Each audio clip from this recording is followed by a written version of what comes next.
നടപടികൾ നിർത്തിവെക്കുന്ന ഉപക്ഷേപം.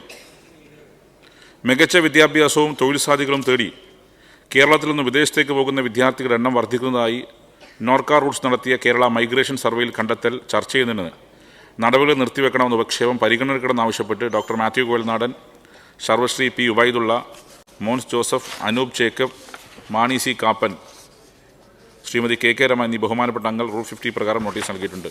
ബഹുമാനപ്പെട്ട minister. Sir, ലോക കേരള സഭയിൽ നമ്മുടെ പ്രമേയ അവതാരകൻ ഉൾപ്പെടെയുള്ള പ്രതിപക്ഷ അംഗങ്ങൾ പങ്കെടുത്തില്ല. അവർ ബഹിഷ്കരിക്കുകയാണ് ചെയ്തത്. പക്ഷേ അതിൽ അവതരിപ്പിച്ച മൈഗ്രേഷൻ സർവേ റിപ്പോർട്ട് അവരൊന്ന് തുറന്നു നോക്കി എന്നുള്ളതിലുള്ള സന്തോഷം ഞാൻ ആദ്യമായിട്ട് രേഖപ്പെടുത്തുകയാണ്.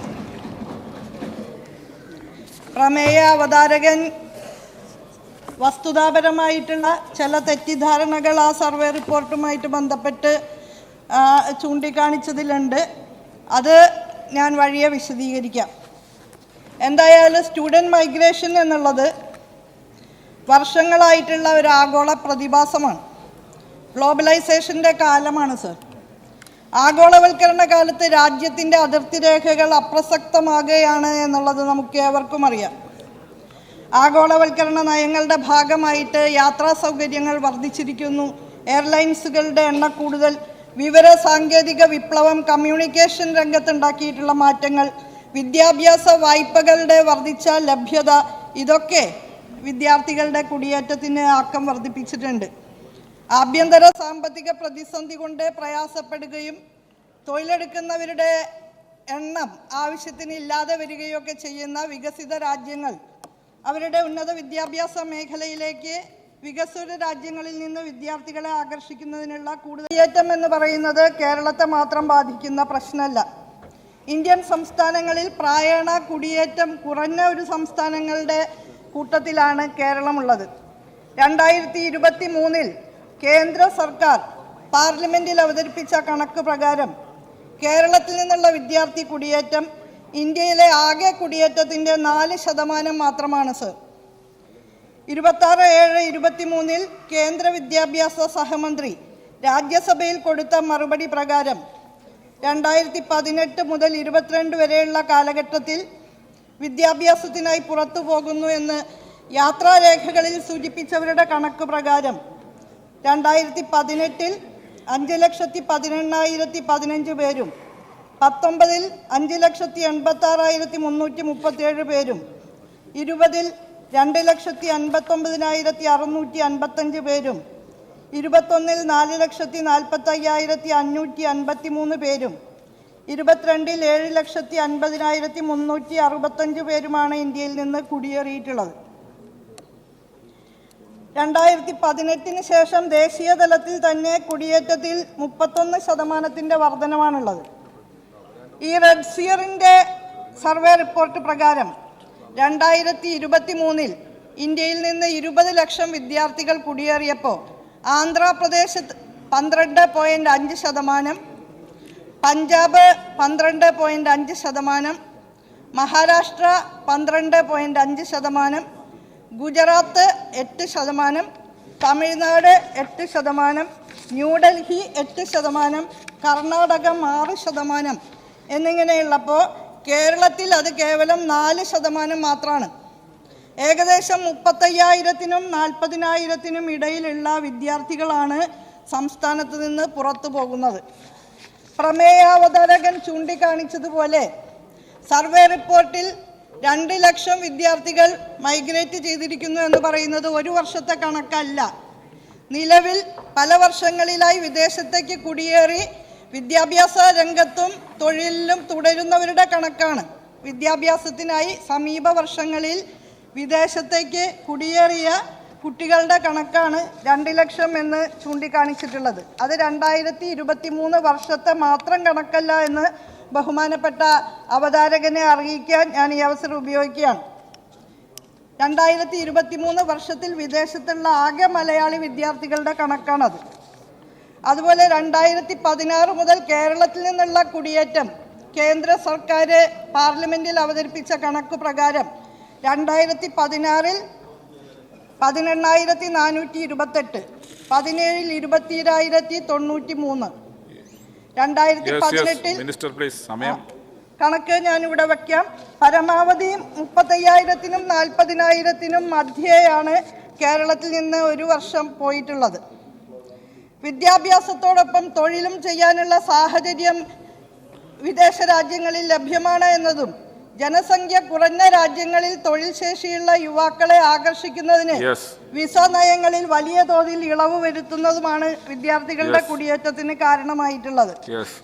ഇവിടെ കേരളത്തിൽ ഏൺ വൈൽ യു ലേൺ സമീപനത്തോടുകൂടി തൊഴിലും വിദ്യാഭ്യാസവും തമ്മിൽ ബന്ധിപ്പിക്കുന്നതിനുള്ള ഒട്ടേറെ പദ്ധതികൾ ഈ കാലത്ത് നാം ആരംഭിച്ചിട്ടുണ്ട്. അത് വലിയ ഒരളവിൽ ഈ പ്രശ്നം പരിഹരിക്കുന്നതിന് സഹായകരമാകുമെന്ന് കരുതുകയാണ്. മുൻകാലങ്ങളിൽ Cambridge, Oxford, Harvard, Stanford, MIT തുടങ്ങി മികച്ച ഉന്നത വിദ്യാഭ്യാസ സ്ഥാപനങ്ങളിലേക്ക്, സർവകലാശാലകളിലേക്ക് ഗുണനിലവാരമുള്ള വിദ്യാഭ്യാസ സാഹചര്യങ്ങൾ തേടിയാണ് വിദ്യാർത്ഥികൾ ചേക്കേറിയതെങ്കിൽ ഇന്ന് താരതമ്യേന ഗുണനിലവാരം കുറഞ്ഞ സ്ഥാപനങ്ങളിലേക്കും വിദ്യാർത്ഥികൾ ചെന്നെത്തുന്നുണ്ട്. ഇപ്പോൾ വിദ്യാർത്ഥികളെ വിദേശത്തേക്ക് പോകുന്നത് തടയുന്നതിന്, പൂർണ്ണമായും തടയുന്നതിന് സർക്കാർ തയ്യാറല്ല.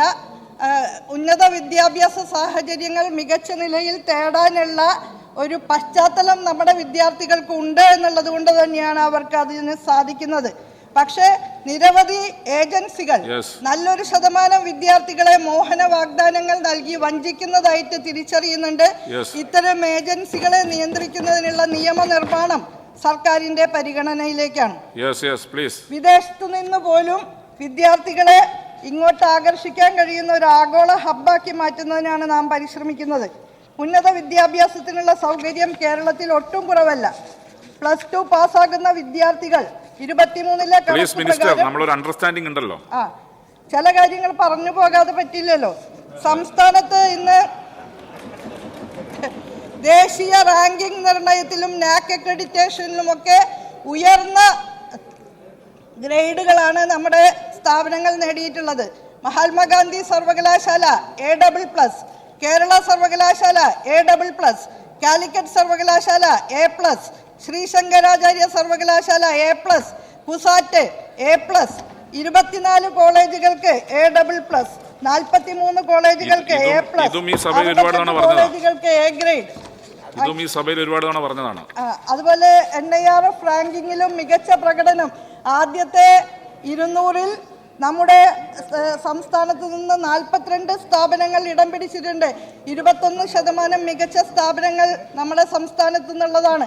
അതുപോലെ സമയബന്ധിതമായിട്ട് പരീക്ഷകൾ നടത്തുന്നതിനും റിസൾട്ട് പ്രഖ്യാപിക്കുന്നതിനുമൊക്കെ ഈ കാലയളവിൽ നമുക്ക് സാധിച്ചിട്ടുണ്ട്.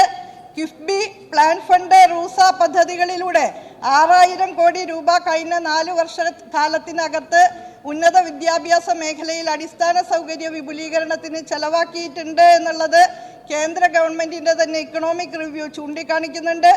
ആധുനിക അക്കാദമിക് കോംപ്ലക്സുകളും ലബോറട്ടറികളും ലൈബ്രറികളും കായിക സൗകര്യങ്ങളും സ്മാർട്ട് ക്ലാസ് റൂമുകളും എല്ലാം ഒരുക്കാൻ നമുക്ക് സാധിച്ചിട്ടുണ്ട്.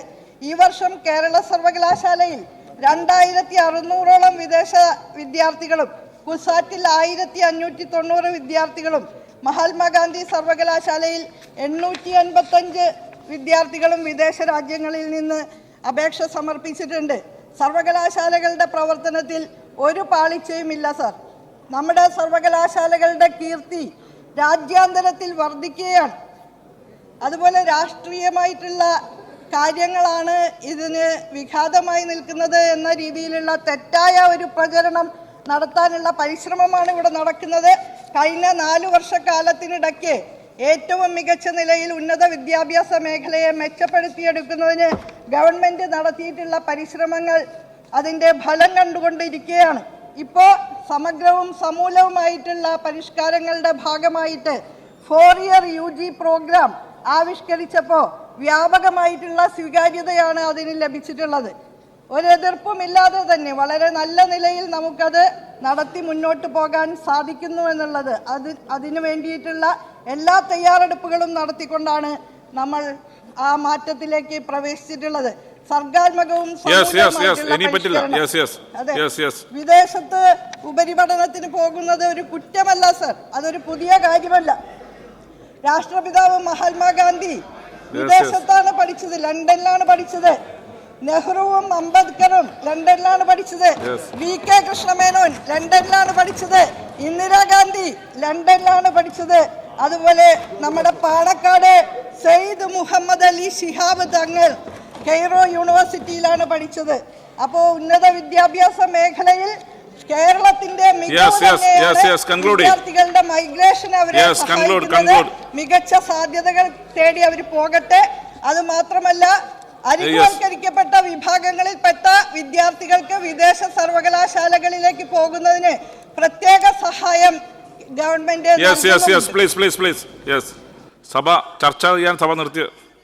സഭ നിർത്തിവെച്ച് ചർച്ച ചെയ്യേണ്ടതായ യാതൊരു അടിയന്തര ആവശ്യവുമില്ല.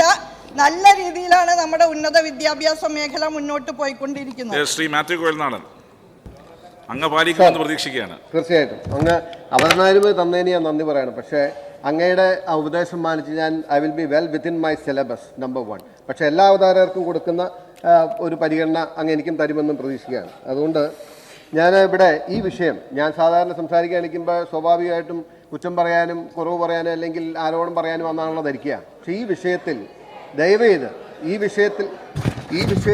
ചെയ്ത് ഞാൻ റിക്വസ്റ്റ് ചെയ്യുന്നു, നമ്മളെല്ലാവരും ചേർന്ന് ഇതിൻ്റെ ഗൗരവം മനസ്സിലാക്കി ചർച്ച ചെയ്യാൻ തയ്യാറായില്ലെങ്കിൽ ഇന്ന് നമ്മളെല്ലാവരും കൂടെ വന്നിരിക്കുന്നത് കേരളത്തിൻ്റെ ഫ്യൂച്ചറിനെ കുറിച്ച് ആലോചിക്കാനും ചിന്തിക്കാനും പറയാനും ഒക്കെ വേണ്ടിയിട്ടാണ്. പക്ഷെ ഇന്നലെ ധനമന്ത്രി പറഞ്ഞപ്പോൾ വളരെ പോസിറ്റീവായിട്ടുള്ള ചില കാര്യങ്ങളൊക്കെ പറഞ്ഞു. പക്ഷേ ആ സമീപനം പലപ്പോഴും സർക്കാരിൻ്റെ ഭാഗത്തുനിന്ന് ഉണ്ടാവാറുണ്ടോ എന്ന് എനിക്ക് സംശയമുണ്ട്. കാരണം നമ്മൾ കൂട്ടായിട്ട് ആലോചിക്കണമെങ്കിൽ ഏറ്റവും ഗൗരവത്തിൽ ആലോചിക്കേണ്ട ഒരു വിഷയമാണ് എന്നാണ് എനിക്ക് തോന്നുന്നത്. കാരണം ആ സർവേ തള്ളി പറഞ്ഞുകൊണ്ട് കാര്യമില്ല. കാരണം ഈ സർവേ ഗുലാത്തി ഇൻസ്റ്റിറ്റ്യൂട്ടും മറ്റ് മൈഗ്രേഷൻ സർവേ വന്നത് വളരെ നന്നായി എന്നാണ് എനിക്ക് തോന്നുന്നത്. കാരണം 2018 1,29,763 കുട്ടികളായിരുന്നത് 2023 ആയപ്പോൾ 2.5 ലക്ഷം കഴിഞ്ഞു എന്നാണ് അവർ പറഞ്ഞത്. അതിൻ്റെ അകത്ത് ആ survey dispute it's a fact glaring at us. നമ്മളെ തുറച്ചു നോക്കുന്ന ഒരു സത്യമാണ്. ദൈവത്തിൻ്റെ സ്വന്തം നാട് എന്ന് പറയുന്ന കേരളത്തിൽ നിന്നും ഒരു തലമുറ അല്ലെങ്കിൽ നമ്മുടെ ഭാവി തലമുറ ഈ രാജ്യത്ത് ഇവിടെ നിൽക്കാൻ ആഗ്രഹിക്കുന്നില്ല. ഇന്ന് ശരാശരി ഒരു ചെറുപ്പക്കാരൻ +2 കഴിഞ്ഞ അല്ലെങ്കിൽ 17 വയസ്സുള്ള 18 വയസ്സുള്ള 19 വയസ്സുള്ള 20 വയസ്സുള്ള കേരളത്തിലെ ഒരു ചെറുപ്പക്കാരൻ്റെ മാനസികാവസ്ഥ എന്താണെന്ന് ചോദിച്ചാൽ അവൻ നിസ്സംശയം എനിക്ക് പറയാൻ കഴിയും, any country is better than my state എന്നുള്ളതാണ് അവരുടെ ചിന്ത. ഇവിടെ നിന്ന് എങ്ങനെയെങ്കിലും കടന്നുപോയാൽ നമ്മൾ രക്ഷപ്പെടുമെന്ന് ചിന്തിക്കുന്ന ഒരു തലമുറ വളർന്നു വരുന്നത് വളരെ ഭയാനകമായ ഒരു കാര്യമാണ്. അത് നമ്മൾ ചർച്ച ചെയ്യാതിരുന്നിട്ടോ അംഗീകരിക്കാതിരുന്നിട്ടോ കാര്യമില്ല. ഇനി അതിൻ്റെ കാരണങ്ങളെക്കുറിച്ച് നമ്മൾ പരിശോധിക്കാൻ പോയാൽ ഒരുപക്ഷെ അതിന് social, political and economic reasons ഉണ്ട്. കാരണം കാരണം ഇവിടുത്തെ ഇന്നത്തെ ഒരു തലമുറ ജീവിക്കാൻ ആഗ്രഹിക്കുന്ന ഒരു അന്തരീക്ഷം നമുക്ക് കൊടുക്കാൻ കഴിഞ്ഞിട്ടില്ല എന്നാണ് ഫസ്റ്റ് കാണിക്കുന്നത്. അവരൊരു ലിബറൽ അറ്റ്മോസ്ഫിയറിൽ ജീവിക്കാൻ ആഗ്രഹിക്കുന്നു. കുറച്ചുകൂടി ഫ്രീഡം അനുഭവിച്ചും കുറച്ചുകൂടി കൾച്ചേർഡായിട്ടും കുറച്ചുകൂടി ലിബറലായിട്ടും ഒക്കെ ജീവിക്കാൻ ആ ഒരു അന്തരീക്ഷം നമുക്ക് കൊടുക്കാൻ കഴിയുന്നില്ല. ഇനി അതിനോട് അനുബന്ധിച്ച് വരുന്നതാണ് എക്കണോമിക് റീസൺസ്. ഒരു ചെറുപ്പക്കാരൻ്റെ അല്ലെങ്കിൽ ഒരു ശരാശരി നമ്മുടെ കേരളത്തിലെ ഒരു ചെറുപ്പക്കാരൻ്റെ അവസ്ഥ എന്താ? ഞാൻ ഇന്നലത്തെ എൻ്റെ ഒരു അനുഭവം ഞാൻ പറയാണ് സർ. ഞാനിപ്പോൾ ആ സ്ഥലം പറയുന്നതുകൊണ്ട് കുഴപ്പമുണ്ടോ എന്ന് എനിക്കറിയില്ല. ഞാൻ I happen to be there in Muscat. ആ മസ്കറ്റിൽ ചെന്ന് ഇവിടെ ഹോട്ടലിൽ ചെന്നൊരു കുട്ടി എൻ്റെ കൂടെ ഉണ്ടായിരുന്നു. ഞാൻ ആ പയ്യനോട് ചോദിച്ചു, എന്ത് ചെയ്യുന്നു? 1 വർഷമായിട്ട് ഇവിടെ ജോലി ചെയ്യുന്നു പറഞ്ഞു. അപ്പോൾ ഞാൻ ചോദിച്ചു, നിങ്ങൾക്ക് എത്ര ശമ്പളം കിട്ടുമെന്ന് ചോദിച്ചു. പറഞ്ഞു 10,000 രൂപ കിട്ടുമെന്ന് പറഞ്ഞു. ഔട്ട്സോഴ്സ് ചെയ്ത കമ്പനിയാണ് അവനെ ഇവിടെ എംപ്ലോയ് ചെയ്തിരിക്കുന്നത്. 1 വർഷമായിട്ട് ജോലി ചെയ്യാണ് ഒരു ചെറുപ്പക്കാരൻ. അവന് കിട്ടുന്നത് 10,000 രൂപയാണ്. 8,000 രൂപയ്ക്കും 9,000 രൂപയ്ക്കും 7,500 രൂപയ്ക്കും 6,000 രൂപയ്ക്കും ഈ കേരളത്തിൽ ചെറുപ്പക്കാർ പണിയെടുക്കേണ്ടി വരികയാണ്. അവർക്ക് പ്രതീക്ഷയില്ല സാർ. അവർ ഈ നാട് വിട്ട് പോയില്ലെങ്കിൽ അത്ഭുതം. കാരണം നമുക്ക് അവരാഗ്രഹിക്കുന്ന പോലൊരു അന്തരീക്ഷം ഇവിടെ കൊടുക്കാൻ കഴിഞ്ഞില്ല എന്നുള്ളതാണ് ഇതിൻ്റെ ഒരു യാഥാർത്ഥ്യം. ഞാനിനി 1-2 കാര്യങ്ങൾ പറയാൻ ആഗ്രഹിക്കാം. നമ്മളിപ്പോൾ നമ്മുടെ ചുറ്റുമുള്ള നഗരങ്ങൾ നമുക്ക് പരിശോധിക്കാം. പ്രത്യേകിച്ച് ധനമന്ത്രി ഒന്ന് അറിഞ്ഞിരിക്കണമെന്ന് ആഗ്രഹിച്ചുകൊണ്ട് ഞാൻ പറയുകയാണ്. ഇവിടെ ഒരു കണക്ക് സൂചിപ്പിച്ചിട്ടുള്ളത്, ഈ ശരാശരി ഒരു വർഷം ഒരു ചെറുപ്പക്കാരന് ഓരോ നഗരങ്ങളിലും കിട്ടുന്ന പേ സ്കെയിലുണ്ട്. ആ പേ സ്കെയിലിൻ്റെ ആവറേജ് എടുത്തു കഴിയുമ്പോൾ ബാംഗ്ലൂരിൽ 9,57,000 രൂപ, ഹൈദരാബാദിൽ 7,23,000 രൂപ, പൂനെയിൽ 7,19,000 രൂപ, മുംബൈയിൽ 6,40,000 രൂപ, ചെന്നൈയിൽ 6,18,000 രൂപ, ഡൽഹിയിൽ 6,11,000 രൂപ, തിരുവനന്തപുരത്ത് 5,72,000, കൊച്ചിയിൽ 5,05,000. ഇതാണ് ശരാശരി പേ സ്കെയിൽ എന്ന് പറയുന്നത്. പക്ഷേ ഇതെല്ലാം സ്മാർട്ട് സിറ്റീസുമായി ബന്ധപ്പെട്ട ഒരു പഠനം നടത്തിയതാണ്. എന്തുകൊണ്ടാണ് സാർ നമ്മുടെ ഇവിടെ മാത്രം ഏറ്റവും പിറകിപ്പോകാൻ കാരണം? നമ്മുടെ ഇവിടുത്തെ പേ സ്കെയിൽ എന്ന് പറയുന്നത്, ശമ്പളം എന്ന് പറയുന്നത്, ചെറുപ്പക്കാരന് കിട്ടുന്ന ശമ്പളം ഇത്രയും കുറവാകാൻ കാരണം എന്താണ് സാർ? സത്യത്തിൽ നമുക്ക് കിട്ടിയിരുന്ന ഒരു അവസരം, ഈ നമ്മളിവിടെ പറഞ്ഞല്ലോ, നമ്മളിവിടെ കുട്ടികൾ നിൽക്കണം എന്ന് ആഗ്രഹിക്കുമ്പോൾ അവർക്ക് ആഗ്രഹിക്കുന്ന പോലുള്ള ഒരു അന്തരീക്ഷം അല്ലെങ്കിൽ ജോലി നമുക്ക് കൊടുക്കാൻ കഴിയണം. ഒന്ന്, അതിൻ്റെ പ്രധാനപ്പെട്ട കാരണം എന്ന് പറയുന്നത് നമ്മുടെ എക്കണോമിക് ഗ്രോത്ത് ഭയങ്കര സ്റ്റാഗ്നൻ്റ് ആണ്. നമ്മുടെ എക്കണോമിക് ഗ്രോത്ത് നമ്മൾ അംഗീകരിക്കാതിട്ട് കാര്യമില്ല. നമ്മുടെ ചുറ്റുപാട്, ഞാൻ അതിനൊരു ഒരു എക്സാമ്പിൾ ഞാൻ പറയും. ഇപ്പോൾ അർബൻ അൺഎംപ്ലോയ്മെൻറ്റ് ഇന്ത്യ രാജ്യത്തെ ഹയസ്റ്റ് ആണ് കേരളം. ഇന്ത്യ രാജ്യത്തെ ഹയസ്റ്റ് ഫിഗേഴ്സ് എന്ന് പറയുന്നത് ഈ ഏറ്റവും അവസാനം ജനുവരി മാർച്ച് ക്വാർട്ടറിലെ 2024 കണക്കനുസരിച്ച് ജമ്മു കാശ്മീരിനെ കടന്ന് നമ്മൾ 31.8% നിൽക്കുകയാണ്. അൺഎംപ്ലോയ്മെൻറ്റിന് is an issue for youngsters. അവർക്ക് ജോലിയില്ലാതെ, തൊഴിലില്ലാതെ, പഠിച്ചിറങ്ങി കഴിഞ്ഞിട്ട് ഇതിൽ നടന്ന ഒരു മിനിമം വരുമാനമില്ലാതെ നടക്കുമ്പോൾ സ്വാഭാവികമായിട്ടും ആളുകൾ നാടുവിട്ട് വാങ്ങിക്കും. ഇതിൻ്റെ എല്ലാം റീസൺ എന്ന് പറയുന്നത് നമുക്ക് എക്കണോമിക് ഗ്രോത്ത് ഉണ്ടാക്കാൻ പറ്റുന്നില്ല എന്നുള്ളതാണ്. നമ്മൾ എക്കണോമിക് ഗ്രോത്തിനുള്ള എല്ലാ സാധ്യതകളും നമ്മൾ അടച്ചു കളഞ്ഞു. അതിൻ്റെ ഒരു കാര്യം, നമുക്ക് ഒരു കാര്യം കൂടി ഒന്ന് പരിശോധിക്കാം. നമ്മുടെ ചുറ്റുമുള്ള സംസ്ഥാനങ്ങൾ മാത്രം നോക്കിയാൽ മതി. ഇപ്പോൾ FDIയുടെ ഇൻഫ്ലോ, അതാണല്ലോ ഒരു എക്കണോമിയുടെ ഒരു വൈബ്രൻസി കാണിക്കുന്ന ഒരു കണക്കെന്ന് പറയുന്നത്. കേരളത്തിന് കഴിഞ്ഞ ഒരുപക്ഷെ 2019 2024 വരെ കേരളത്തിലേക്കുണ്ടായ FDIയുടെ ഇൻഫ്ലോ എന്ന് പറയുന്നത് $978 ദശലക്ഷം. $978 എന്നാൽ തമിഴ്നാട്ടിനുണ്ടായത് $11 കോടി ആണ് സാർ. അത് കർണാടകയ്ക്കുണ്ടായത് $51 കോടി ആണ്. അതായത് കേരളത്തിന് $978 മില്യൺ കിട്ടിയപ്പോൾ കർണാടക ഗോട്ട് $51 ബില്യൺ. അത് കാരണം എന്തുകൊണ്ടാണ്? അവർക്കൊരു വൈബ്രന്റ് എക്കോണമി ഉണ്ട്. അതുകൊണ്ടാണ് ഞാൻ നേരത്തെ പറഞ്ഞ കണക്കനുസരിച്ച് അവിടുത്തെ പേ സ്കെയിൽ എന്ന് പറയുന്നത് ആവറേജ് നമ്മൾ എടുക്കുമ്പോൾ 9,57,000, കേരളത്തിൽ കൊച്ചിയിൽ 5,05,000, പകുതിയിൽ നിൽക്കാൻ കാരണം ആ എക്കണോമിക് വൈബ്രൻസി നമുക്ക് നഷ്ടപ്പെട്ടുകൊണ്ടാണ് സാർ. നമ്മൾ അതിന് പകരം നമ്മൾ ആരെങ്കിലും കുറ്റം പറയുന്നതുകൊണ്ടോ കാര്യം കൊണ്ട് കാര്യം. ഇനിയിപ്പോൾ ഇവിടുത്തെ വിദ്യാഭ്യാസത്തെക്കുറിച്ച് മന്ത്രി ഇവിടെ പറഞ്ഞു. മന്ത്രി വലിയ അവകാശമാണ്. നമ്മൾ എന്തിനാണ് സാർ ഇല്ലാത്ത കാര്യങ്ങൾ ഉണ്ടെന്ന് മേനി നടിച്ച് പറഞ്ഞെല്ലാം ബ്രഷിങ് എസൈഡ് ദ കാർപ്പറ്റ് എന്ന് പറയും. നമ്മുടെ വിദ്യാഭ്യാസ മേഖലയെ സംബന്ധിച്ച് ആത്മാർത്ഥമായും സത്യസന്ധമായും ഈ സഭ ചർച്ച ചെയ്യാൻ തയ്യാറുണ്ടോ? 2 വട്ടം നമ്മുടെ മുമ്പിൽ ഒരു വിഷയം വന്നു. 2 വട്ടം. ഒന്ന്, നമ്മുടെ വിദ്യാഭ്യാസ വകുപ്പിന് നേതൃത്വം കൊണ്ട് DPI പറഞ്ഞു ഇവിടെ 10ാം ക്ലാസ് പഠിച്ചിറങ്ങുന്ന കുട്ടികൾക്ക് എഴുത്തും വായനയും അറിയില്ല. നമ്മൾ അതിനെ അപഹസിച്ച് അദ്ദേഹത്തെ തള്ളി. അവിടെ ഇരിക്കുന്ന ഒരു മന്ത്രി പറഞ്ഞില്ലേ, അദ്ദേഹം പറഞ്ഞ തെറ്റല്ല സാർ, സത്യമാണ്. നമ്മുടെ വിദ്യാഭ്യാസമേ, പക്ഷെ ആ മന്ത്രിയെയും തിരുത്തി ആ മന്ത്രിക്ക് ആ സ്റ്റേറ്റ്മെന്റിൽ നിന്ന് ഉറച്ചു നിൽക്കാനുള്ള തൻ്റെ ഇടം ഉണ്ടായിരുന്നില്ല. നമ്മുടെ 10ാം ക്ലാസ് കഴിഞ്ഞിറങ്ങുന്ന കുട്ടികൾക്ക് നേരെ ചൊവ്വ എഴുത്തും വായനയും അറിയില്ല എന്ന് പറഞ്ഞൊരു മന്ത്രിയെ കുറ്റപ്പെടുത്തി നിങ്ങൾ അദ്ദേഹത്തെ കൊണ്ട് അത് പിൻവലിപ്പിച്ച് തിരിച്ചു പറയിപ്പിച്ചു. പക്ഷെ യാഥാർത്ഥ്യം എന്താണ് sir? It's a fact glaring at us. നമ്മളെ തുറച്ചു നോക്കുന്നതാണ്. നമ്മുടെ വിദ്യാഭ്യാസ മേഖലയെക്കുറിച്ച് അങ്ങിപ്പോൾ ഒരുപാട് A+കളുടെ കണക്ക് ഇവിടെ പറഞ്ഞല്ലോ. ഒരുപാട് എല്ലാ യൂണിവേഴ്സിറ്റിയും ഏറ്റവും മികച്ചാണെന്നുള്ളത്. നമ്മുടെ മുമ്പിൽ മത്സര പരീക്ഷകളിൽ ഇന്ത്യ രാജ്യത്ത് പൊതുവായ മത്സര പരീക്ഷയിൽ മത്സരിക്കേണ്ടി വരുന്ന കുട്ടികളുടെ അവസ്ഥ നമുക്ക് പരിശോധിക്കാൻ പറ്റുന്ന ഏറ്റവും അവസാനത്തെ ഒരു റെക്കോർഡാണ് നീറ്റ് എക്സാം എന്ന് പറയുന്നത്. 2021 1,10,206 പേര് കേരളത്തിൽ നിന്ന് പരീക്ഷ എഴുതി. അതിൽ 73,385 പേര് ക്വാളിഫൈ ചെയ്തു, 67%. 2022 90,911 പേര് പരീക്ഷ എഴുതി, 59,404 പേര് ക്വാളിഫൈ ചെയ്തു. We came down to 64%. കഴിഞ്ഞ വർഷം അല്ലെങ്കിൽ 2023 1,33,450 പേര് പരീക്ഷ എഴുതി, 75,362 പേര് ക്വാളിഫൈ ചെയ്തു, 56%. We are coming down. ഇത് സത്യമല്ലേ സർ? ഇത് നമ്മൾ നിശ്ചയിച്ചിട്ട് A+ ഉണ്ട് എല്ലാത്തിനും, എല്ലാ യൂണിവേഴ്സിറ്റിക്കും A+ ഉണ്ട്. ഞാൻ ആരെയും കുറ്റപ്പെടുത്താൻ വേണ്ടി പറയുന്നില്ല. ഇതൊരു വളരെ സത്യസന്ധമായ ഫാക്റ്റാണ്. You cannot deny this. ഇനി ഞാൻ മറ്റൊരു, കേരളം എന്ന് പറഞ്ഞാൽ ഇന്ത്യ രാജ്യത്തെ ഏറ്റവും മികച്ച സംസ്ഥാനം, ഏറ്റവും മികച്ച ലിറ്ററസിയുള്ള സംസ്ഥാനം, ഏറ്റവും നല്ല പെർഫോമൻസ് നടത്തിയിരുന്ന ഒരു കാലത്തെ എഡ്യൂക്കേഷൻ മേഖലയിൽ ഏറ്റവും മുൻപന്തിയിൽ നിന്ന സംസ്ഥാനം, ഹെൽത്ത് സെക്ടറിൽ ഏറ്റവും മുൻപന്തിയിൽ നിന്ന സംസ്ഥാനം. ഇനി ഒരു കണക്കൂടി ഞാൻ പറയാം സാർ. അതായത് ഇന്ന് ഇന്ത്യ രാജ്യത്തെ ഏറ്റവും പ്രീമിയർ ഇൻസ്റ്റിറ്റ്യൂട്ട് എന്ന് പറഞ്ഞാൽ ഏതാണ്? IITസും IIMs ഒക്കെ ആണല്ലോ. നമുക്കൊരു പാരലെടുത്ത് പഠിച്ചു നോക്കാം നമ്മുടെ കുട്ടികളുടെ പെർഫോമൻസ് എങ്ങനെയുണ്ടെന്ന്. അത് അവിടെ മന്ത്രിയോട് പറഞ്ഞ് നമ്മൾ ഏറ്റവും ബെസ്റ്റായിട്ട് നിൽക്കുന്നു എന്നുള്ളതല്ലേ. നമുക്ക് IIT അഡ്മിഷനിൽ കേരളത്തിൽ നിന്നും അഡ്മിഷൻ കിട്ടുന്ന കുട്ടികളുടെ എണ്ണം എന്ന് പറയുന്നത് അതിൻ്റെ അകത്ത് കിട്ടുന്ന മൊത്തം കുട്ടികൾ 1.08% ആണ്. 1.08%. പക്ഷേ ഏകദേശം നമ്മുടെ ഒപ്പം തന്നെ നമുക്ക് കണക്കൂട്ടാൻ പറ്റുന്നതാണ് രാജസ്ഥാനിൽ ഒത്തിരി GE അല്ലെങ്കിൽ IIT കോച്ചിങ് സെൻറ്റേഴ്സ് ഉണ്ടെന്നുള്ളത് ശരി. അതൊഴിച്ചാൽ സംസ്ഥാനം എന്ന നിലയ്ക്ക് ഒരു കമ്പാരിസൺ ഡ്രോ ചെയ്യാൻ പറ്റുന്ന സംസ്ഥാനമാണ് രാജസ്ഥാനിൽ നിന്ന് കിട്ടുന്നത് 15.82%. ആ സമയത്താണ് കേരളത്തിൽ IIT-യിലും IIM-ലും 1.08%. What happens? എന്തുകൊണ്ടാണ് സാർ ദേശീയ പരീക്ഷകൾ നമ്മുടെ കുട്ടികൾ പരാജയപ്പെടുന്നത്?